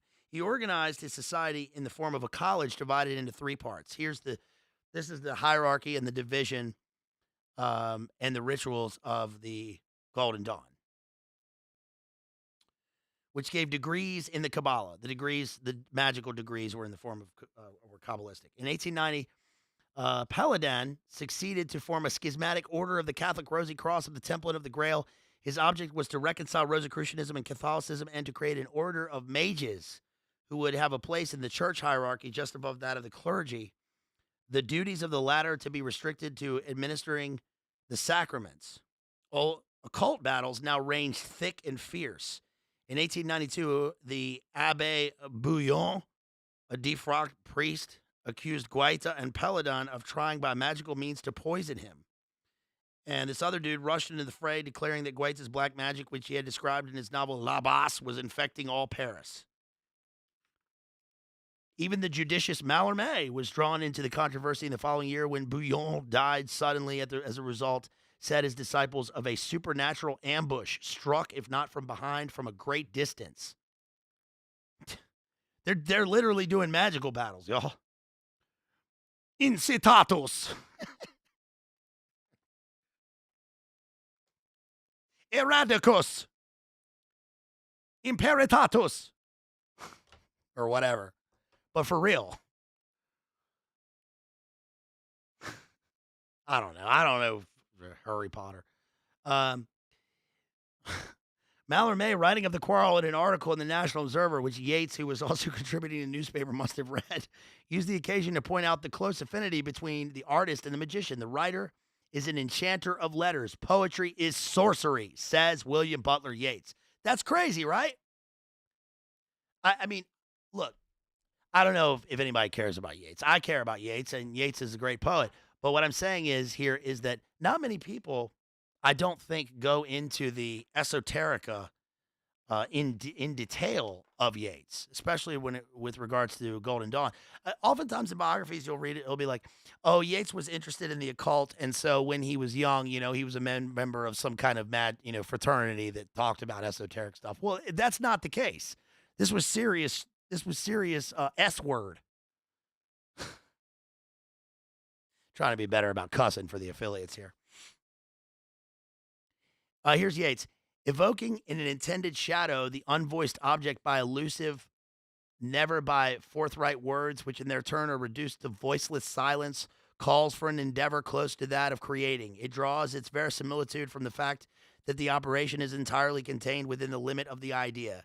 Now, the idea of an object is to put into place solely by the enchanter of letters with such exactitude that it scintillates, indeed, under the illusion of being looked at. Line of verse, stroke incantatory, who henceforth will deny to the circle which ceaselessly rhyme, closes, and opens, a similarity to the fairies or the magician's rings amidst the grass. Yeats took the position, without any trace of Mallarméan irony, in an essay on magic which he wrote in 1901 as a summary of his beliefs. Here's Yeats again. All men, I'm going to give him in English a high RP accent here because he's ensconced in British establishment here with the magical figure, so I'm going to give him that accent. All men, certainly all imaginative men, must be forever casting forth enchantments, glamours, illusions. Have not poetry and music arisen, as it seems, out of the sounds the enchanters made to help their imagination to enchant, to charm, to bind with the spell themselves and the passers-by? Question mark. Ellipsis. And just as the musician or the poet enchants and charms and binds with a spell his own mind when he would enchant the minds of others, so did the enchanter create or reveal for himself as well as for others the supernatural artist or genius. I cannot now think symbols less than the greatest of all powers, whether they are used consciously by the masters of magic or half unconsciously by their successors, the poet, the musician, and the artist. Whatever the passions of men have gathered about becomes a symbol in the great memory and in the hands of him who has the secret. It is a worker of wonders, a caller up of angels or of devils. Man, you need to get off of this S word. You need to get right. You need to get right, dude. I get it, right? I get it. You're a great poet and you're involved and you love semiotics and you're thinking about the esoteric knowledge of symbols, but you need to get right, dude. Come on, Yeats. Come on back to us. The interest of magic was not then so extraordinary as it might first appear. And in the setting of these French developments, we can better understand the establishment of the Golden Dawn. The organization claimed very ancient beginnings and shrouded itself in the deepest mystery to obtain an impression of the early days of the order. We may turn to its first public pronouncement, which appeared in Madame Blavatsky's review, Lucifer, on June 15th, 1889, year of Hitler's birth. Oh, my gosh. Okay. Remember, that's the name of her review, by the way, and then the Lucifer Trust, and then the Lucis Trust, of course. So here's the announcement. The Hermetic students of the Rosicrucian GD in the outer Golden Dawn. Can't help but GD stands for something else worse, but they did that purposefully. The chiefs of the Second Order, fearing that the proceedings of certain men in the northern counties of England may by exhibition of pretended powers and Rosicrucian dignities lead students away from the higher paths of mysticism into Goetic practices, desire that all fratres and sorceres of the GD, brothers and sisters, sorcerers, will accordingly warn the unwary and uninitiated that no such persons hold any warrant from us or possess our ancient and secret knowledge. Given forth from the M.A. of Sapiens Dominabitur Astris, Deo Duce Comite Ferro, Non Omnis Moriar, and Vincit Omnia Veritas. Those are the names of the brothers, by the way. The statement was typical of the hints that were being dropped around London of the New Order. New Order. There's a New Order here, then there's a New World Order, they say. No one could guess what lay behind the impressive Latin titles and the pontifical tone. Well, here it is. The M.A. is Mount Abiegnos, the sacred mountain which each Hermetic student must symbolically climb. The Latin titles have the following equivalents. The first one, Sapiens Dominabitur Astris, the wise will rule the stars. That is Fraulein Anna Sprengel of Nuremberg, Germany. Deo Duce Comite Ferro, with God as my leader, the sword as my companion, is MacGregor Mathers. Did I say MacGregor Matthews earlier? It's Mathers. Sorry. Non omnis Moriar is I shall not wholly die. That's Dr. W. Wynne Westcott. Vincit Omnia Veritas, truth conquers all. That's Dr. William R. Woodman. And then Saper Ode, Dare to be Wise, is another secret name of Dr. Westcott. So he signed it twice. And then finally, Mathers, Westcott, and Woodman were the triumvirate who governed the Golden Dawn, and Fraulein Sprengel was a German Rosicrucian said to have authorized the establishment of the New Order. They were an offshoot of Freemasonry devoted mainly to antiquarian research, and they were learned in Freemasonry. Yeats said MacGregor Matthews was a figure of romance. Mathers was an earnest student in the arcane tradition, and among his writings are translations of the Kabbalah and of the secret book, the Abramelin and the Mage, which Al Crowley did. The ritual, and the pamphlet on the origin of the tarot. He was then expelled. He became so autocratic that in the 1900s, the Golden Dawn expelled him. And then here it is. Mathers himself is said to have died a magician's death as the result of a psychic duel with Al Crowley, a former disciple during the First World War. God, that's terrible. That's terrible. And then later on, let's see. So here's Yeats. This is the last part of this part of the book that I'm going to read. Yeats starts doing magical rituals and a kind of hypnotism. And it says, the poet, in spite of his great interest in visions, had little clairvoyant ability, but early in his acquaintance with Mathers, the magician put the tantric symbol of fire against his forehead, and Yeats slowly perceived a huge titan rising from the desert sands. Man, get that thing off of my forehead, dude. Get that damn tarot off of my forehead. Right? Get thee behind me, tarot-wielding weirdo. Right? Also, seeing the Titan rising from the desert. Well, remember in the poem, The Second Coming, right? I'm also thinking of Ozymandias from Shelley, right? A gaze blank and pitiless as the sun. No, that's Second Coming. What does Shelley say in Ozymandias? The sneer of cold command. The two kind of fix. I mean, Yeats's poem and Ozymandias kind of go hand in hand. One is this kind of successor to the other, which Bloom argues is the case for all poetry. Right. But he says, instead of giving Yeats theories as Theosophy had done, the Golden Dawn gave him the opportunity and method for constant experimentation and demonstration. Yeats spoke of it later as the chief influence upon his thought up to perhaps his 40th year. The rituals of the order also fascinated him. Each member was encouraged to meditate upon the central symbol of the rose, the exact meaning of which was hard to determine, though it signified mainly the flower of love that blossoms from the cross of sacrifice. Yeats made it a symbol of beauty, of transcendental love, of mystic rapture, and of the inner reality or divinity, right? The rose of the world. And later, here he is talking about Shelley. The mystical life and the center of all that I do and all that I think I write. Philosophy of Godwin holds to the work of Shelley, and I have always considered myself a voice of what I believe to be a greater renaissance, the revolt of the soul against the intellect now beginning in the world, which ties in with what we said earlier was Yeats's was Yeats's thought about a sort of an Irish rebellion against the English, or at least a kind of Irish nationalist rebellion against the intellect of Belfast, right? Sligo versus Belfast, he said. Okay. Yeah.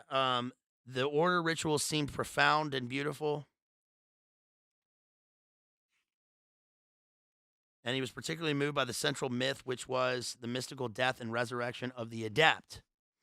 So this is the harrowing of the abyss in a kind of Miltonian satanic sense of the adept in order to call up devils. In the earlier grades of the order, the candidate was encouraged to think of this myth as primarily a Rosicrucian one. Christian Rosenkreuz, an adept of the 14th century, was said to have attained such spiritual perfection that after his death, his body lay undecayed in a tomb. But in the later grades, as Yeats discovered in 1893, the order no longer spoke of Rosenkreuz, but of Christ. In that year, he attained the inner order of the Golden Dawn, and in the initiation of the path of the portal, he lay down in the tomb, died a symbolic death, and rose, reborn in spirit, Christified.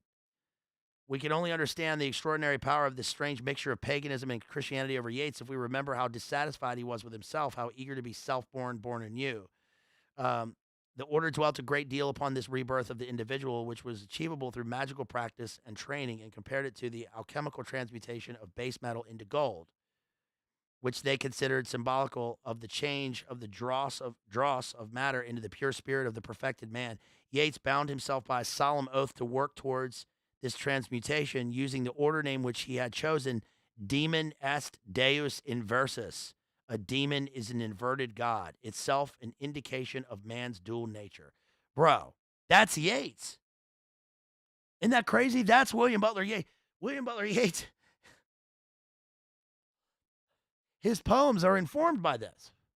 You get the sense when you read Yeats, yes, that there is a kind of Celtic twilight. Yes, there is the mystical journey. There's ego death. There's constant Rosicrucian symbolism, right? There's a worship of nature and of beauty. But there's also a kind of, there is an inherent subtextual and then later overt Gnostic paradigm that he uses for his poems. Isn't that crazy? Did you guys know that?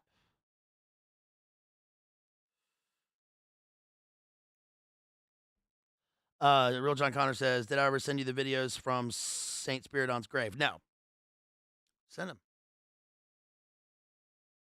Yeats even went so far as to collect prophecies of coming wars from many countries. Okay, so later on, there's another chapter on esoteric Yeatsism and the flowering of a dream, which is again is a Rosicrucian symbol there. But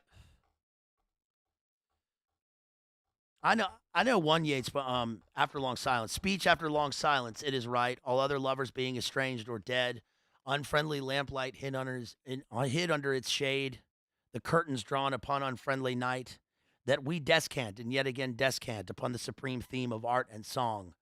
Bodily decrepitude is wisdom. Young, we loved each other and were ignorant. That's my favorite Yeats poem. But you see where it's what it's informed by,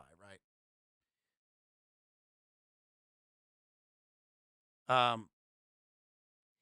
His poem, The Phases of the Moon, is an example of this. Yeats had begun to put his friends and enemies into their appropriate phases as Dante had done in the Divine Comedy. Any human soul passes through all 28 phases in a series of incantations. And then it goes on later in this chapter. Can't see that. Later in this chapter to talk about the gyre, Yeats's gyres. You see the gyre. Because, right, turning and turning in the widening gyre, the falcon cannot hear the falconer. That's his system of time, which is to say basically that we think of time as linear. You know, you think of the timeline, right? Your birth, your death, all time moving upwards to the moment of Christ. Yes, 0 hour, and then moving forward from that. Yeats thought of time as a widening gyre, which is kind of almost a spiral from the top view, but is a kind of a time is a flat circle, moving as a kind of a circle in eons, starting over every 2,000 years.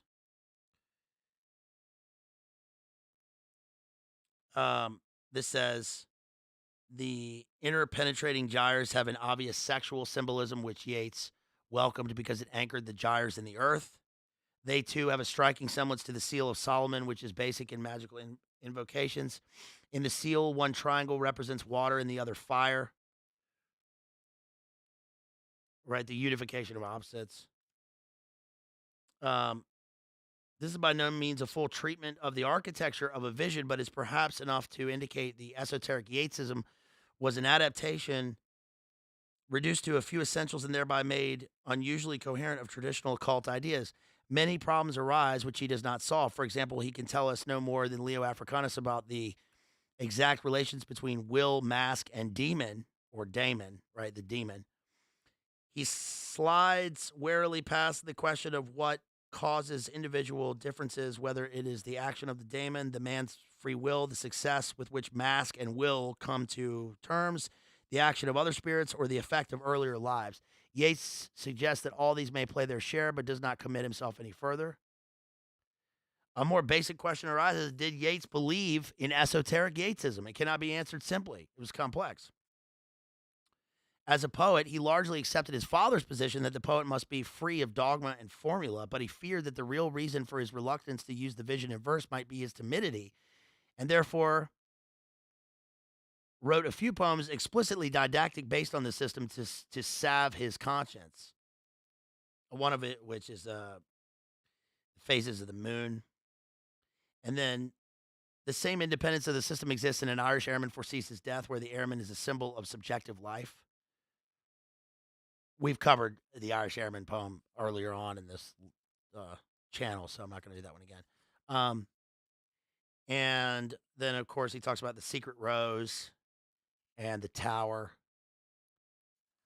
Yeats' book, The Tower.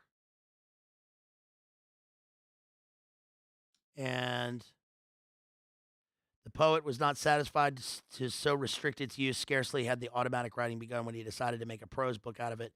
Characteristically, he determined to present it to the public as if it were a secret, and his fertile imagination began to tailor a myth to cover those bare symbolic bones, themselves a myth.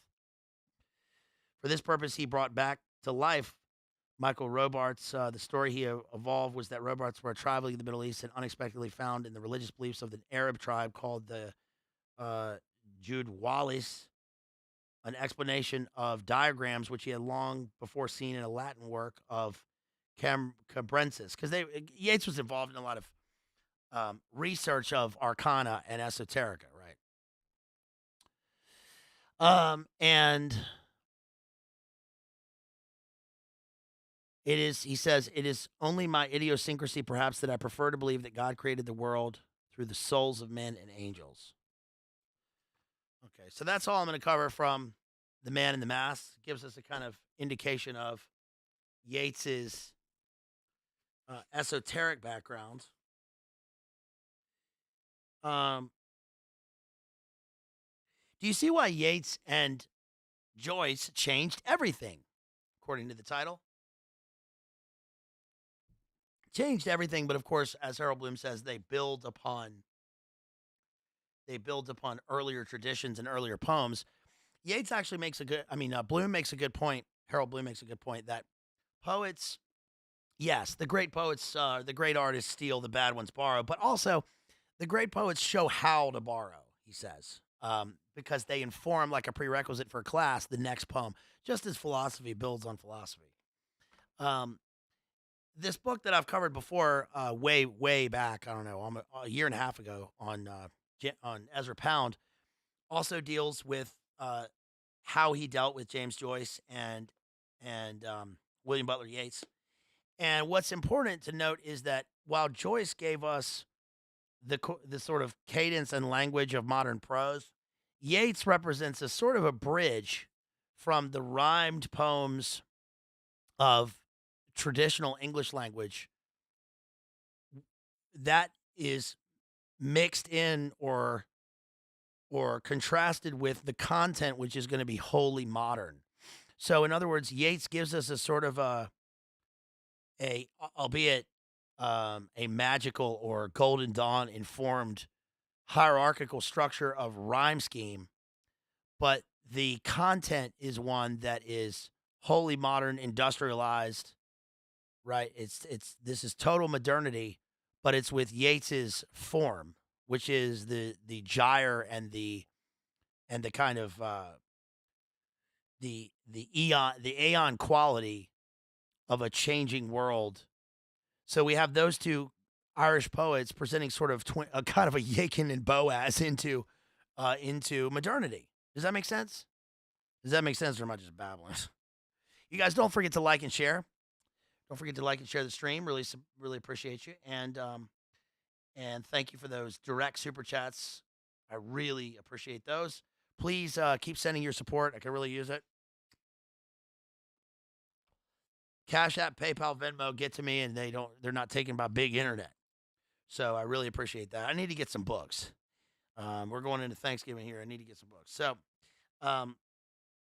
in this Ezra Pound book, he talks about, Ezra Pound was responsible for the earlier work of James Joyce. I mean, Ezra Pound was a kingmaker. He had an obsession with helping other artists. Gaudier Breshka. He says, Gaudier Breshka is the greatest artist living in the world. Right. Also with fascist art, fascist sculpture. And then later, of course, he's the editor for T.S. Eliot, responsible for helping out William Carlos Williams, John Dos Passos, Ford, Maddox Ford, Ernest Hemingway, F. Scott Fitzgerald, until he goes off to Rapallo in Italy and starts making recordings from wartime Italy later in World War II. Also, look what I found in this. Is it in this book? Oh, I'll get to something I found in the Yeats book. But when Pound was forming his imagistic, futuristic pamphlets in the early 20th century, like in 1912 with Harriet Monroe, who founded Poetry Magazine, which is still around. He also is there with James Joyce.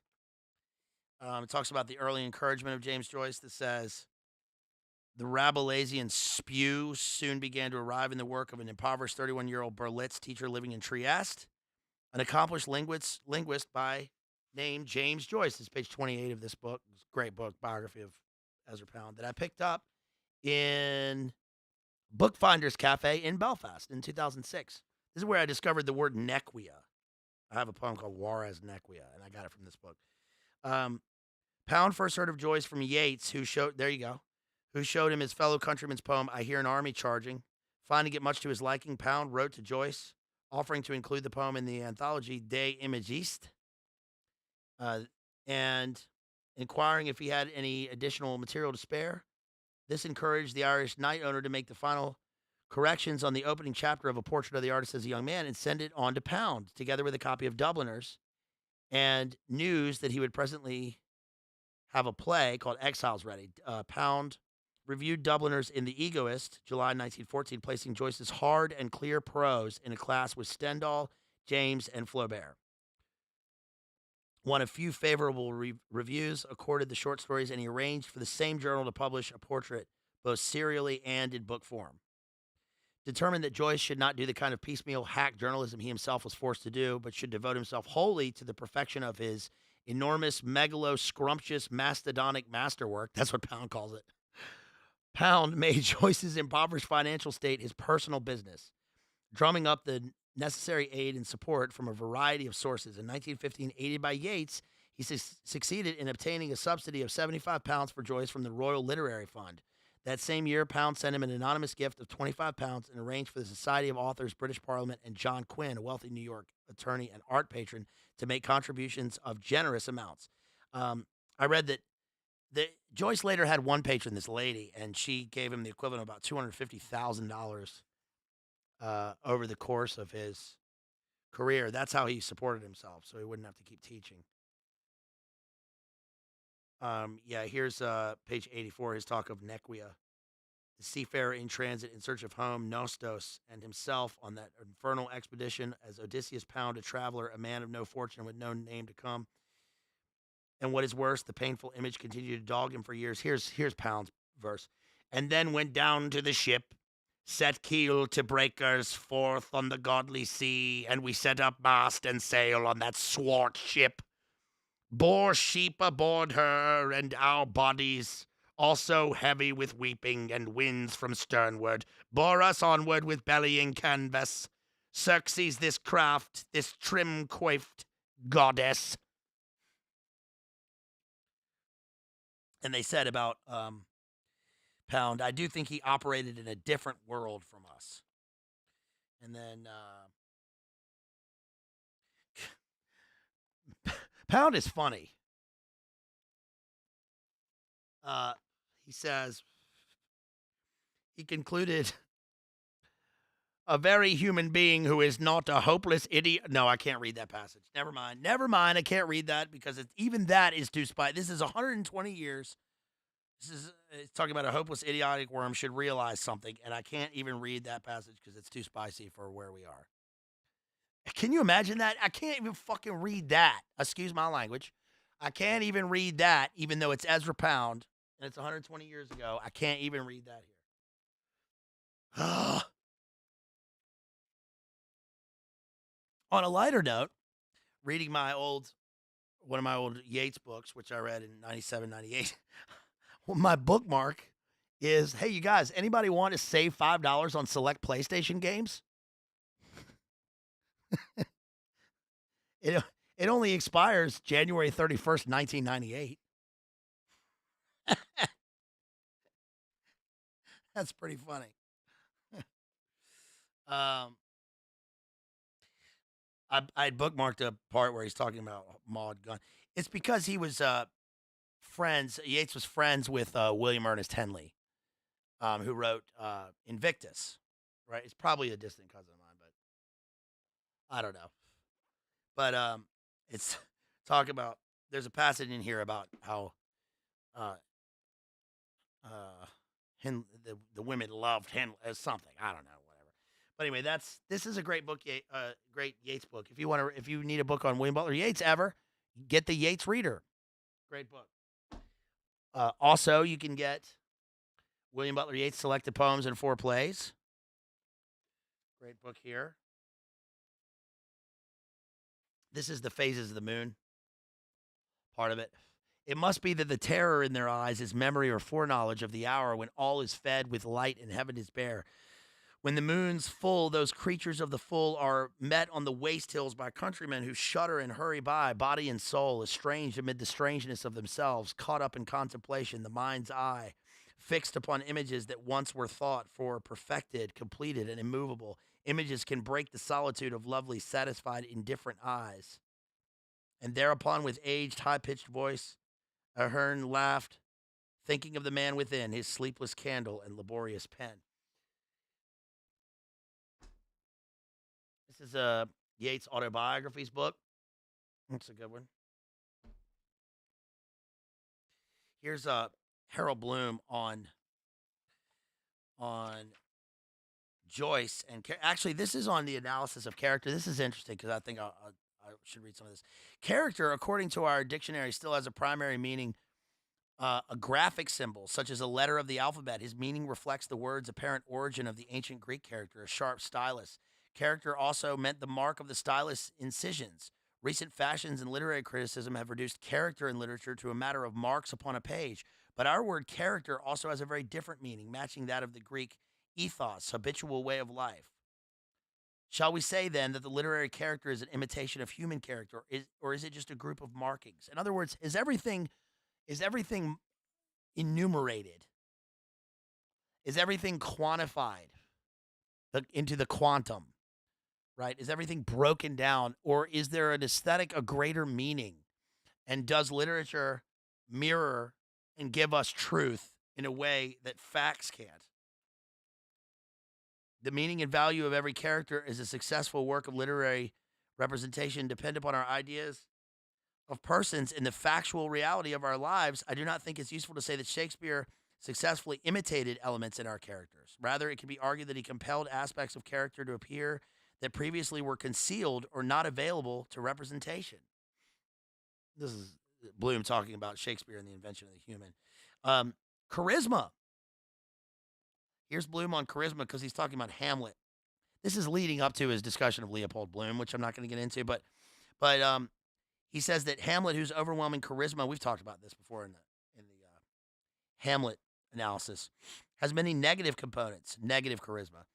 Charisma, according to Max Weber, its first codifier, is primarily a natural endowment and implies a primordial and idiosyncratic power over nature and so finally over death. Hamlet's uncanniness is at its most suggestive in the scene of his long dying, where the audience, through the mediation of Horatio itself, is compelled to mediate upon S side, if only because outliving the Prince of Denmark scarcely seems an option. And then there's a passage here about Wilde in his profound and profoundly witty dialogue, The Decay of Lying. The decay of lying. Now, that goes to that person who thought that my phrase, the decay of Rome, was silly. Here's Harold Bloom talking about the decay of lying. Expressed a permanent insight when he insisted that art shaped every era far more than any age formed art. Why would you think that's silly? How could you not see that? The decay of the city, the decadence of the city, the decadence and decay of the Roman Empire being reflected in today's world. That's today. That's now. It's a spiritual decay. Right? My favorite Van Morrison song, Crispy, is Madam George. He says, oh, down the Sandy Row. Crisp is very familiar with Sandy Row in Belfast.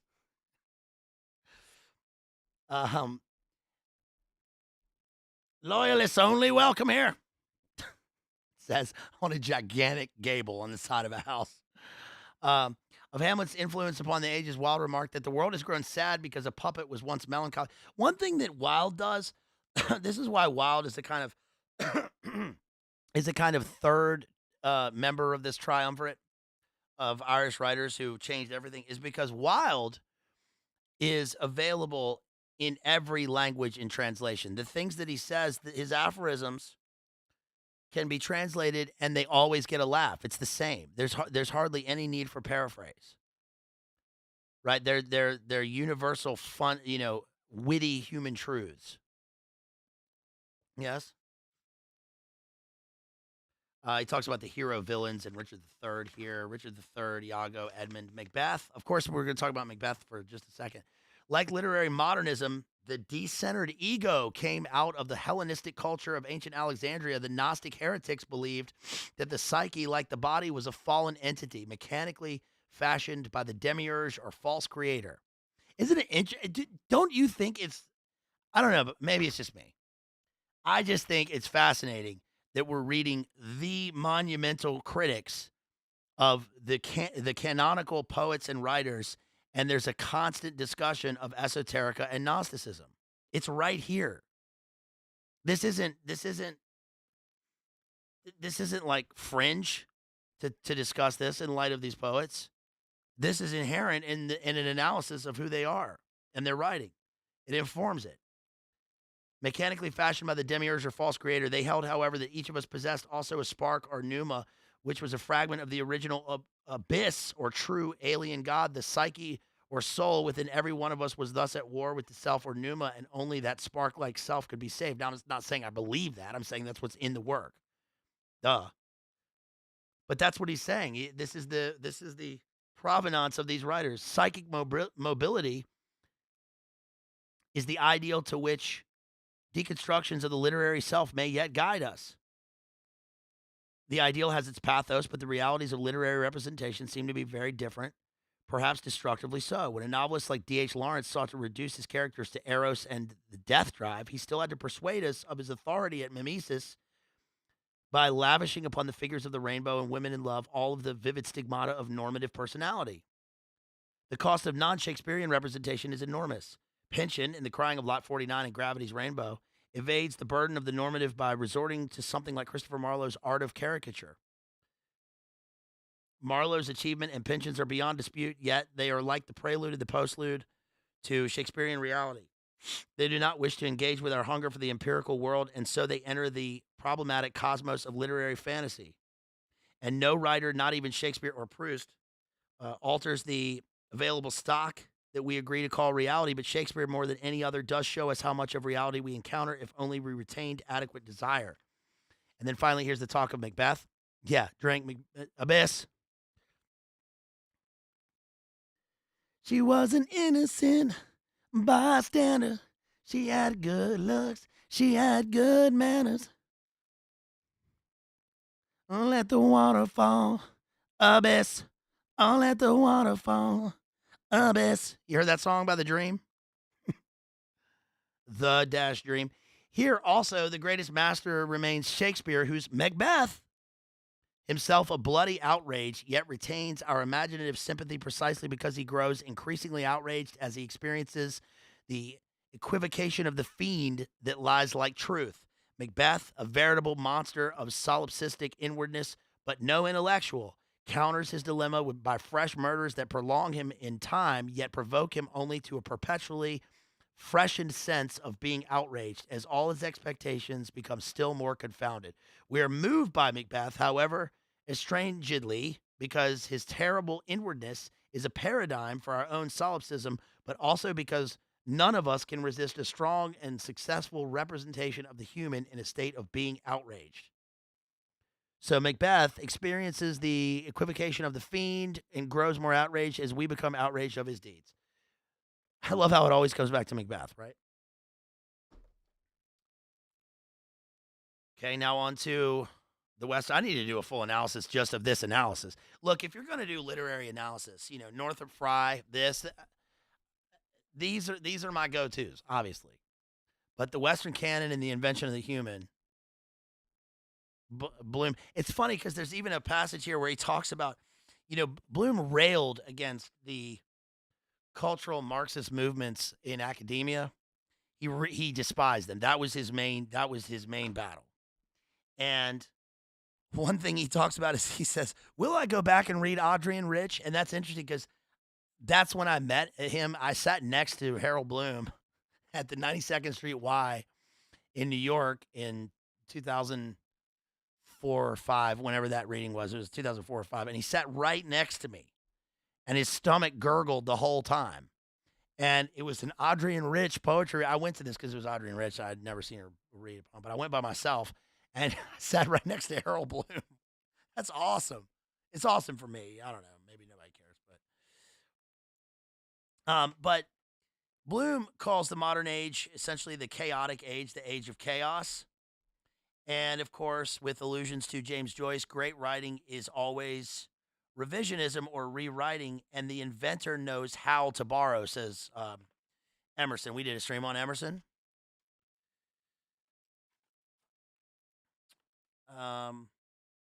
Yeah, page 31 is where he talks about Audrey and Rich. As there's only so much time, do we reread Elizabeth Bishop or Audrey and Rich? Question mark. The answer is no. I mean, yes, but no. And then he says, let's see, on page 33, it has taken me a lifetime of immersion in the study of poetry before I could understand why Blake and Whitman were compelled to become the hermetic, indeed esoteric poets that they truly were. If you break the alliance between wealth and culture, a break that marks the difference between Milton and Blake, between Dante and Whitman, then you pay the high ironic price of those who seek to destroy canonical continuities. You become a belated Gnostic, warring against Homer, Plato, and the Bible by mythologizing your misreading of tradition. Here's what, this guides my whole analysis. We know next to nothing about Shakespeare's social outlook except what can be gleaned from the plays where all the information is ambiguous. Yeah, he later goes on to talk about Yeats as Dantean progeny. Page 278, he talks about the American religion, Pentecostalism, and Gnosticism, and Blakean visions with Yeats tied into that. Milton, Wordsworth, Yeats, Dante. He's a Dantean poet. Yeats as, page 299, Yeats as worshiper of midnight. What a great phrase. That is so perfect a phrase to summarize Yeats. A great phrase to summarize Yeats. A worshiper of midnight. Yeats's variety of Gnostic vision. There it is, right there. And then finally, canonical Yeats on page 522. What about Yeats? The Anglo-Irish poets after him are enormously wary of his influence and seem to have fought him off. The answer again is that it takes some time even to see influence accurately. Yeats died in 1939. After more than half a century, I can see his influence upon those who denied it. Eliot and Stevens. Wallace Stevens. So that is Harold Bloom on Yeats and Joyce. So let's see if I can boomer tech this video. Okay, you want me to see if I can do this? All right, give me a second here because I'm going to try and get this started here.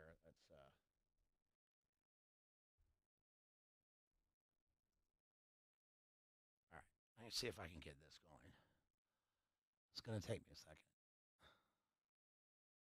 This is a video I found with Seamus Heaney. Yeah, Seamus Heaney and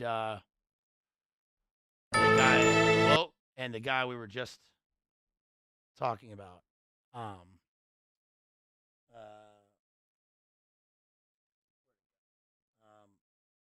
Yeah, Richard Ellman.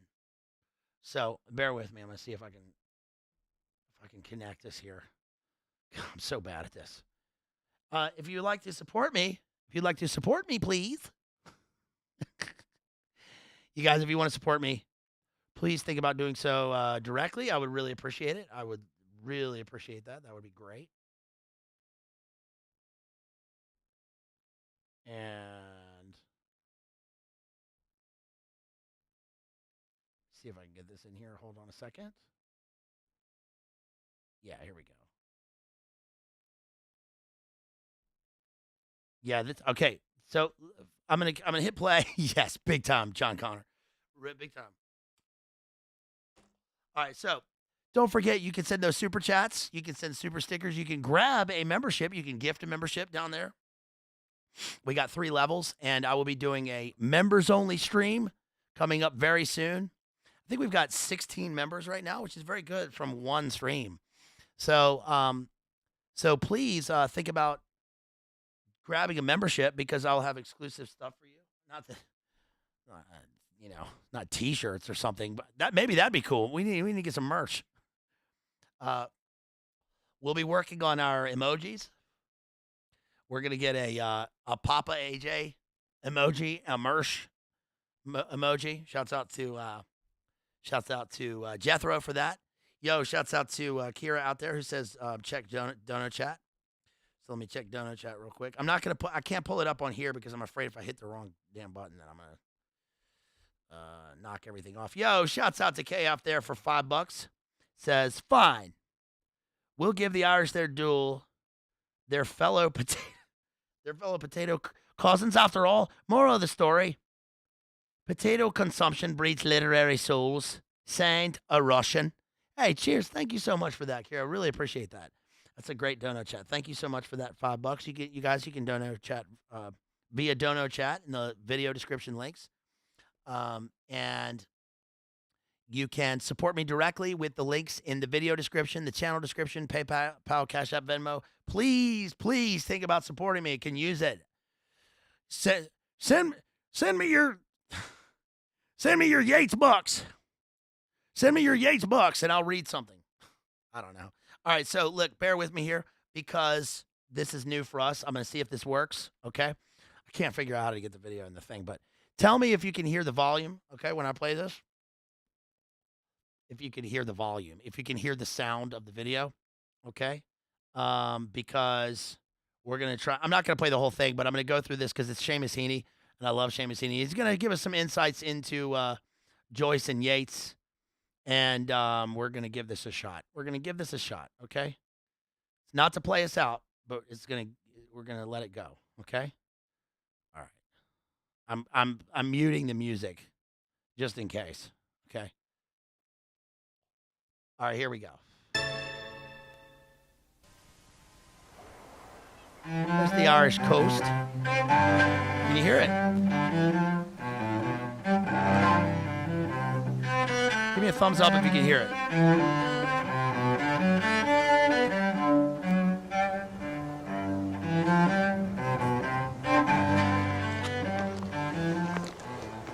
What have you to say to the begrudgers who talk about the Yeats industry and the Joyce industry? It's better than the munitions industry, Seamus. Here are Yeats and Joyce, who are two of the most sensitive and complicated minds of the century. They appear to understand us. Why shouldn't we try to understand them? Well, you have devoted a lifetime almost to understanding them. Have there been any particular rewards in that for you? Well, there have been occasional moments when it seems to me that I have understood things suddenly and completely, such as the Byzantine poems or the ending of The Dead or the ending of Ulysses, and these moments have been rewarding. Well, that's mostly... First off, these dudes are smart. Oh, my God, right? We got Seamus Heaney, Nobel Prize winner, Nobel Prize for Literature 1995, and Richard Ellman just casually walking along the Dingle Peninsula, right? Talking about poetry, and they're going to start talking about Joyce. In the critical area and interpretation, but I suppose people would think of you as preeminently the biographer of Joyce. Is there anything in particular in biography that yields pleasure? Is there anything in particular in biography? Well, you do have the sense that you are discovering things which not only are interesting in themselves, but if you did not discover them, they might well not be ever found out because the witnesses are unfortunately disappearing. And that's one of the great pleasures of biography. Okay, now that's a good point. Did you get what he just said? That's a good point. He's talking about the pleasures of biography. So in other words, the witnesses are all gone. The first-hand accounts, which is interesting because we're talking about literature here and the first-hand accounts, but this is literature and not autobiography. So the difference between the speaker and the writer or the poet is not conducive really to biography. Yes? And yet, so we have to have a guy like Ellman to go back and to figure out the things that sort of bore witness to that, if you're interested in that. Now, I don't think this is necessary. I don't think it's necessary. Is it necessary? Is it necessary? I don't think it's necessary for those things. It's not extraneous, but it provides a fertile background for understanding the origin of the poems and maybe a greater understanding of the poems themselves or to the works or the novels. But the words stand for themselves on the page. Remember what we said about T.S. Eliot, right? That he's asked about what his work means and he simply reads The Wasteland. Or Robert Frost, who says, I don't know, I'm just a farmer from New Hampshire. But I think this is interesting because it does allow us to understand the era. And because this stream is on the two writers who changed everything, and we're talking about modernity and modernism and the fragmented, broken landscape that occurs at the end of the Victorian colonial era, and that is a kind of apotheosis of the Enlightenment leading up to the ascension of the great Wheatat now. I think it's important to understand these things, yes? Watch your step, Dick. Watch your step. I think we'll go over to the edge of the cliff here. Fine, I'd like that. Richard Ellman is Goldsmith Professor at the University of Oxford, a lecturer and editor of international repute. He has published standard anthologies of American and English poetry, but it is as the biographer and critic of three great modern Irish writers, James Joyce, W.B. Yeats, and Oscar Wilde, that he has established his preeminent authority. He is the authority. Yet, Ellman began with no particular Irish connections. Born in Detroit, he grew up in the melting pot of American society in the 1920s and was educated and later taught at various American universities. So it is not the ethnic qualities of Irish writers that particularly interest him. Rather, he focuses on the way their imaginations go beyond their specific Irish experience. Which is important because that's important because this guy is a great biographer because he's talking about he has a dispassionate quality to analyzing the literature itself, regardless of the sort of the fertile ethnic ground that is always discussed when talking about Irish writers, which is important. But is it kind of the two roads diverge? The two roads diverge in a green wood. There's no woods, except for I guess the Mourne Mountains. But they diverge because Seamus Heaney is interesting himself because obviously he is Heaney was also a professor at Harvard. He was a professor, he did creative writing at Harvard. But as a great poet, as Seamus Heaney was a great poet, he had an encyclopedic knowledge of all literature, as a great poet would. And here he is talking to a guy who has an analytical knowledge of these three writers. The path in, Dick, I was wondering how, in the beginning, you got interested in Irish writing. Was it an obsession from the start, or was it something that you stumbled into by accident? I think that it probably began when I was growing up, when there was a set of Oscar Wilde in the house, and shortly after reaching puberty, I think I must have decided that this was for me, and I enjoyed it very much. Not only the picture of Dorian Gray, which evoked my as yet uncommitted sins, but all sorts of other elegances of phrase that really delighted me. One of the myths we have about ourselves in this country, and it may be based on some really true thing that is common in the Irish mind, is that we have a very strong sense of place. And actually just sitting here on Howth Head, it strikes me that there may be a lot in it, because Howth is one of the focal points of the imagination, of the literary imagination in the country, I would say, insofar as it appears as Bin Éidir in a lot of Irish poetry and praise poetry of place. And the fact, I think, that it changed its name from Bin Éidir to Howth, that the Viking people felt it necessary to name it, and the name stuck, shows that it's preeminent in some way in the topographical mind. Now, this is interesting because I'm not going to start everything with "this is interesting because," but it's interesting because Heaney later uses this, especially in his foreword to his Beowulf, which is excellent. We covered that a long time ago. Then we recently covered Beowulf again, but because the place, the locus, and the place names affect his translation of the Viking Beowulf. And then coming right up to the 20th century, you have Yeats spending part of his childhood here, and you have written yourself about how perhaps the childhood secrecies of living in a thicket, of going out and hiding himself around here, was important to him. And obviously, very important in Joyce, this particular territory, with the ending of Ulysses and Molly Bloom remembering being here with Bloom, and with Howth Head figuring as the head of the giant in Finnegan's Wake and so on. This is cool. One place serves as such a, it's almost talismanic how important it is to all three of these great writers. This one place. I'm just wondering if, from your reading of the writers, Joyce and Yeats, to a lesser extent Wilde, R.I.P. to Seamus whether that sense of place, that sense of heritage in belonging to a place, whether that strikes you as a significant part of their makeup.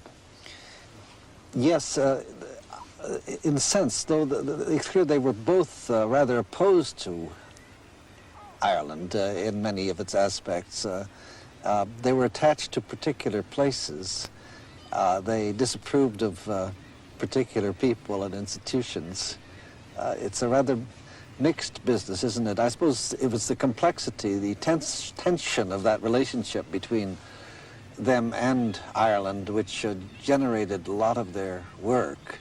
We don't have to think only of poems by Yeats, such as the one in which he speaks of great hatred, little room, or of Joyce's various attacks upon Ireland as an afterthought of Europe. Mm-hmm.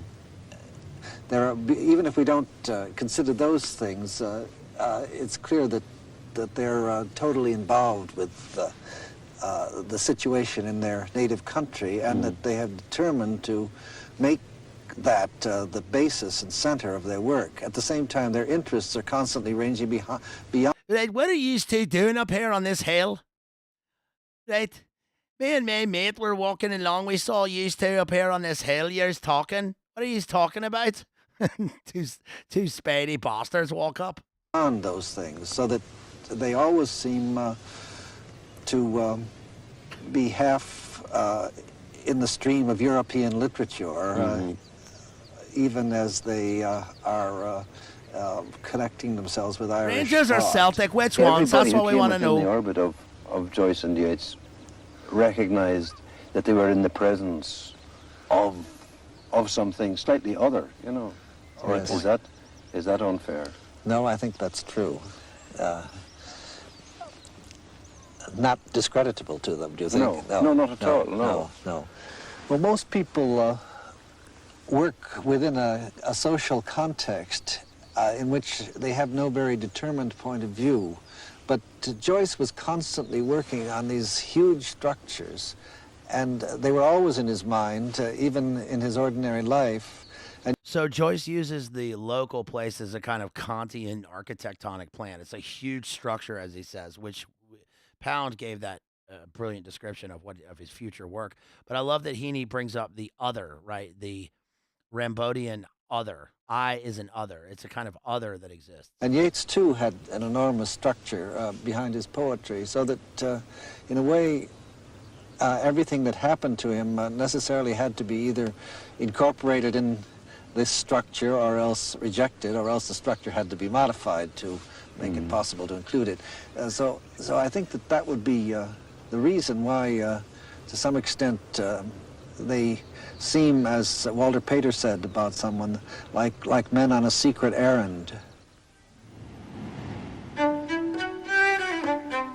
going to mute that while they're playing the music, right? And then here's Heaney, who pops up again by this rail. Artist into the 19th century in Ireland, there were efforts, especially in the poetry side, the politicized efforts of Davis, less politicized but equally patriotic, as were efforts of Mang. Isn't it funny to hear something from like 1982? Is this 82 or 92? I don't know what the date is, but to hear something from pre-Big Nine, hear the word politicization, right? He was politicized. I think that's interesting. He mentions You it. think of that as a modern term. What he's talking about here is the political qualities that inform the three writers. Of course, Wilde is in a highly political term, right, during the Edwardian era, and then goes to Reading jail, right? And then, of course, you have Yeats during Easter 1916, and then Joyce, who flees and goes to Europe, talking about Ireland as an afterthought of Europe, right? And then publishing in 1922, just post Big Dub 1. Himself Broken, and Ferguson. fragmented landscape But of modernity. he was aware that these writers, as instruments, as artistic instruments to play an artistic role, weren't as well tuned as they might have been. And I think that he very deliberately said about tuning himself. So there was an artistic tradition which was impure, which he was aware that he could in some way refine. I mean, Philip Larkin has a nice image someplace about a poem. What makes a poem? It could be said also, it could be extended to Philip Larkin has the great poem about Slough. You guys read that poem about Slough? Let the bombs fall on Slough. Slough was the setting for the original Office. apply to what makes a poet. He says a poem is made by the knife and fork. I mean, the fork holds down the material, and the knife is the sensibility that cuts it up. Well, I think Yeats, the fork part of Yeats, had a lot of experience under him. I mean, he had, as he says himself in the autobiographies, he had Ireland like soft wax at the death of Parnell, waiting for some kind of definition politically and artistically. He had the whole inherited incompleteness and broken nature of Irish, the rays of Ireland, the matter of Ireland, held under the fork. And then there was the knife of this artistic he's from London, ambition from and Derry. artistic capacity, which had been sharpened Aren't they London? through, I think, Aren't they Derry? all that the father gave him in terms of milieu and in terms of inheritance, and it went. I don't know. That's possibly. I don't know. I love it when the guy talks and quotes Ireland like a ball of like wax, right? Talking about poetry as a knife and fork, and then gives these incredible, these incredible metaphors, and then says, "I don't know" at the end. To neatly express. No, I like your culinary metaphor. What struck me, though, Your culinary metaphor. was something you said about his political life, and that made me remember that you wrote about Yeats as an example once. How would you describe the exemplary character of Yeats?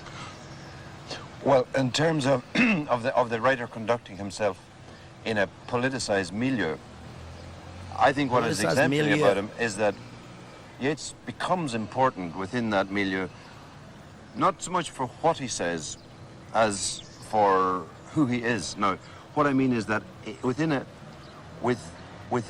a culture, the poet, the most important thing for the poet is to establish authority. And Yeats had the gift of establishing authority by first of all, by achievement, but secondly, by a conduct which was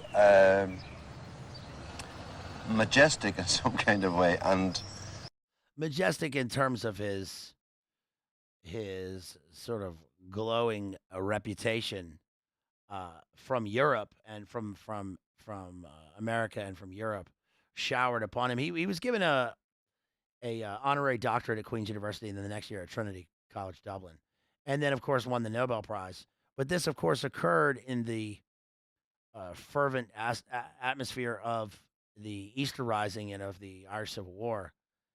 Joyce didn't have any of this. Joyce labored away as a teacher and a linguist, and then went off to Europe, went off to Switzerland, all these places. But then, did not win a Nobel Prize. Not like that, matters that much.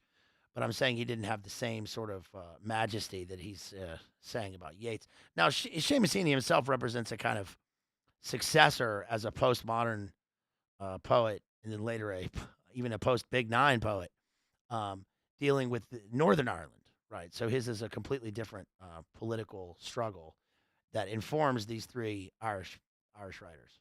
and overbearing to some extent, but based upon a belief in the culture. He could rebuke the culture because he was its most intense representative to some extent. And I think that the poet, in other words, has to not get caught in a position where he is answerable to the politician, but where in some way the politician is under his spiritual gaze. Now, that is what is exemplary about Yeats. It's also what's very difficult to achieve for a writer in contemporary. One thing that occurred when these guys were writing was the push in Ireland to move back to a system of Gaelic as the Irish language gaining prominence again over English. And both Yeats and Joyce were not a fan of this, especially Joyce. He thought that it was kind of how you would think about the Irish punt as monopoly money is how he thought about the Irish language. And Yeats, in a sense, felt the same, although Yeats was much more fervent in terms of his nationalist pride. Things, but I guess we should pursue this sitting down. Let's go sit down. Shall we go sit down on this bench? Let's talk. Let's talk on this bench. Quality, but I mean, the language itself, the way Yeats's words work, kind of interests me too, and it is a new kind of noise in English poetry and in Irish poetry. I mean, if you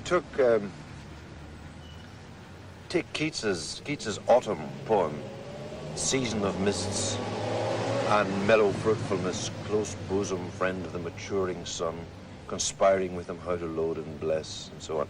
There's terrific luxury between the words, and they're lingering among themselves.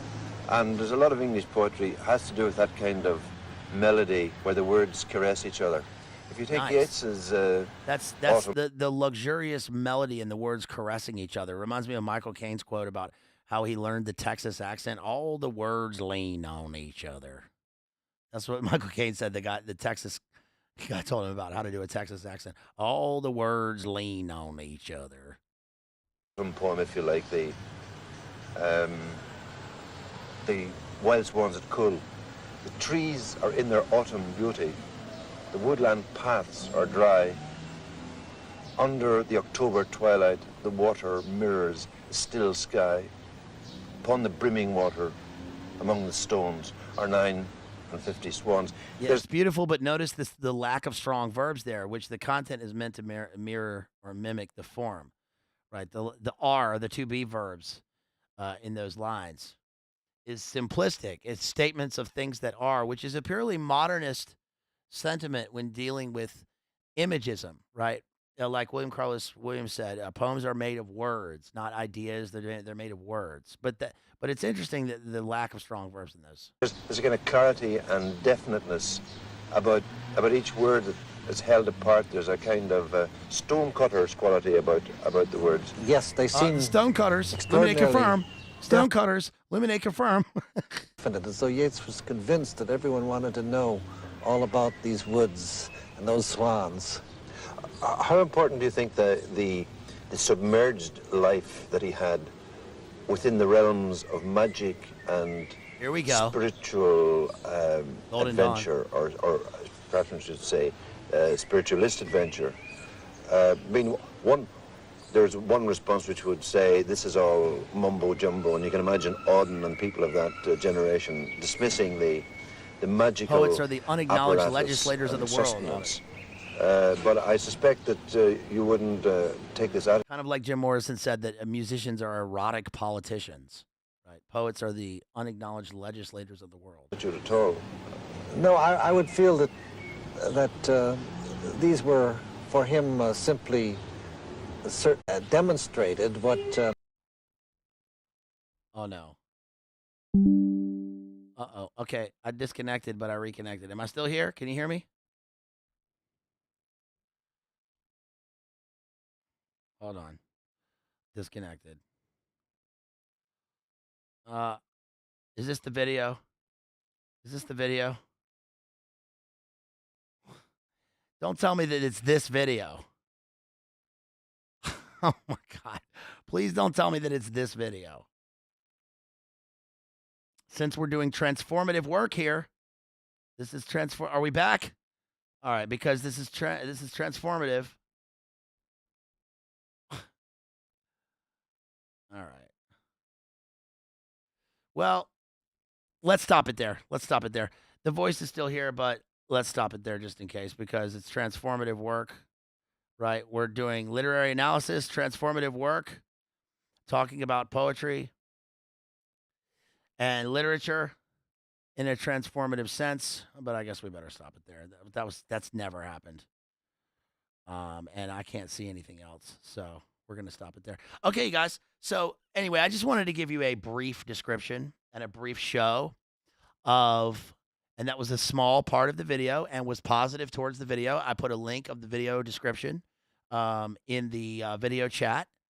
It's transformative. And I put a video chat. I put a link to the video there so anybody can go see it. I recommend that everybody go watch that video. But we were doing transformative work about literature. But we're going to leave it there just in case because we just dropped out. Okay, and OBS has not done that. So we're going to leave it there. But listen, let me go back to some of the support that we had tonight because we had some good support. Again, shouts out to KF. Shouts out to all the people that supported me on PayPal, Cash App, Venmo. Please support me directly if you can. And let me look at, let's see if we got any. I don't think we got any super chats. Don't think we got any super chats. Let me just check one more time. But if you want to grab a membership, I definitely would appreciate that. That would be great if you want to grab a membership. If you want to donate memberships, if you want to support me, you can do that anytime. let's give a shouts. Shouts out to Ortho Eric, by the way, who supported us on Super Chats. And let me give a special shout out to my members because we got some new memberships here. Yo, shouts out to all the members here. Shouts out to Harry Ludwig, Nate. Shouts out to Jack, Drundria, M Film Trip. Yo, shouts out to M Film Trip, Melly, Crystalline, of course, First Person Q, Itasca, Keeks, Jack Frost, Tommy Jones, Nathan, Living the Dream, Mella, Jason, KF, Real John Connor with that PBR Street Gang. Appreciate you. Jack Frost with that Ace of Bazed. Shouts out to Jack Frost with that Ace of Bazed. Big time. Yo, shouts out to Leaves of Grass, Max O'Neill, and Jethro, our very first member, high IQ book enjoyer. Shouts out especially to Jack Frost. Really appreciate you, homeboy. Thank you out there. Thanks to everybody, high IQ book enjoyers, Ace of Bazed. Shouts out to PBR Street Gang, John Connor, Real John Connor, all of our friends out there. Listen, again, you can support me anytime. Help me to get books. And I think that's about it, you guys. Yo, and somebody, Real John Connor, just gifted a membership. Thank you so much to Crispy. Yo, shouts out to Crispy. Welcome to the membership. You guys, we will be doing, shouts out to Maddie, who sent $4 and says for the Bazed and sharp looking sweater fun. Thank you so much, Maddie. Really appreciate you out there. Digital Minefield, Real Cooter Brown. Shouts out to Maddie out there. You guys, please follow me on Instagram. Please share the streams. We're trying to get those numbers up, right? Love everybody out there. I've got something big in the works for this Point Break if we can get it. I'm not going to say any more about that, but it would be great. We might have a special guest superstar. But I'll wait to see about that. I'm not going to drop any names yet. And we will be doing some ultra exclusive stuff, right, for our memberships. And I really hope that wasn't what I think it was, but it was transformative. But we've never, maybe it wasn't because I had to redo the settings, and maybe it just dropped because of that. But we reconnected, so we should be good. I don't see anything else on here, so we should be good. But listen, that's about all. I just wanted to show you the part about Seamus Heaney talking about William Butler Yeats. I recommend that everybody read James Joyce, especially start with Dubliners. Start with Araby and The Dead. Read William Butler Yeats's poems. It's especially important to talk about modernity because the modern age and the modern era informs our view of the way things are now. So, especially post Big Nine, post Great R thing, right? The GR. Okay. So I recommend everybody go and check those out. I think we're good. I think we should be good because it was transformative work. I think it just dropped because I had a different setting on OBS, but we'll see. So, it was great to see Kira says it was great to see Seamus Heaney. Thanks for that. Yeah. And again, I met Seamus Heaney, and he signed a couple of my books. He was great. Seamus Heaney was great because he was exactly what you would expect him to be in person. He was very kind, and they had named the library after him. But then, of course, Seamus Heaney Poetry Center, and he was a mentor to my mentor, who was Maeve McGookian, the great Northern Irish poet, and kind of like an academic, intellectual, and poetic mentor to her. And then, of course, Paul Muldoon, one of the other great Northern Irish poets who wrote Horse Latitudes. He read my master's degree book. And thank you for the sweater fund. Right? I thought we would be cozy and comfy in here tonight with a chunky sweater. It's supposed to get cool again. It's going to be Thanksgiving soon. It's in 2 weeks here, right, in America. It's going to be Thanksgiving in America. Let me know in the comments, especially members, what you guys are up to for Thanksgiving.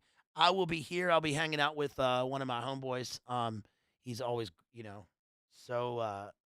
he's so awesome. I'll be hanging out with him and his family for Thanksgiving. And then Christmas, I'm trying to make it down to see my family for Christmas. It's not far away. Ooh, you guys, it's almost Christmas time. Can you believe it?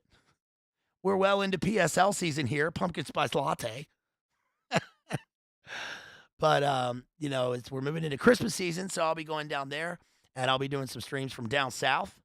But in the meantime, please help support me. Help support me to put gas in my car so I can get down to Mississippi. I can keep doing streams for you guys. I can buy books. Please support me at any time.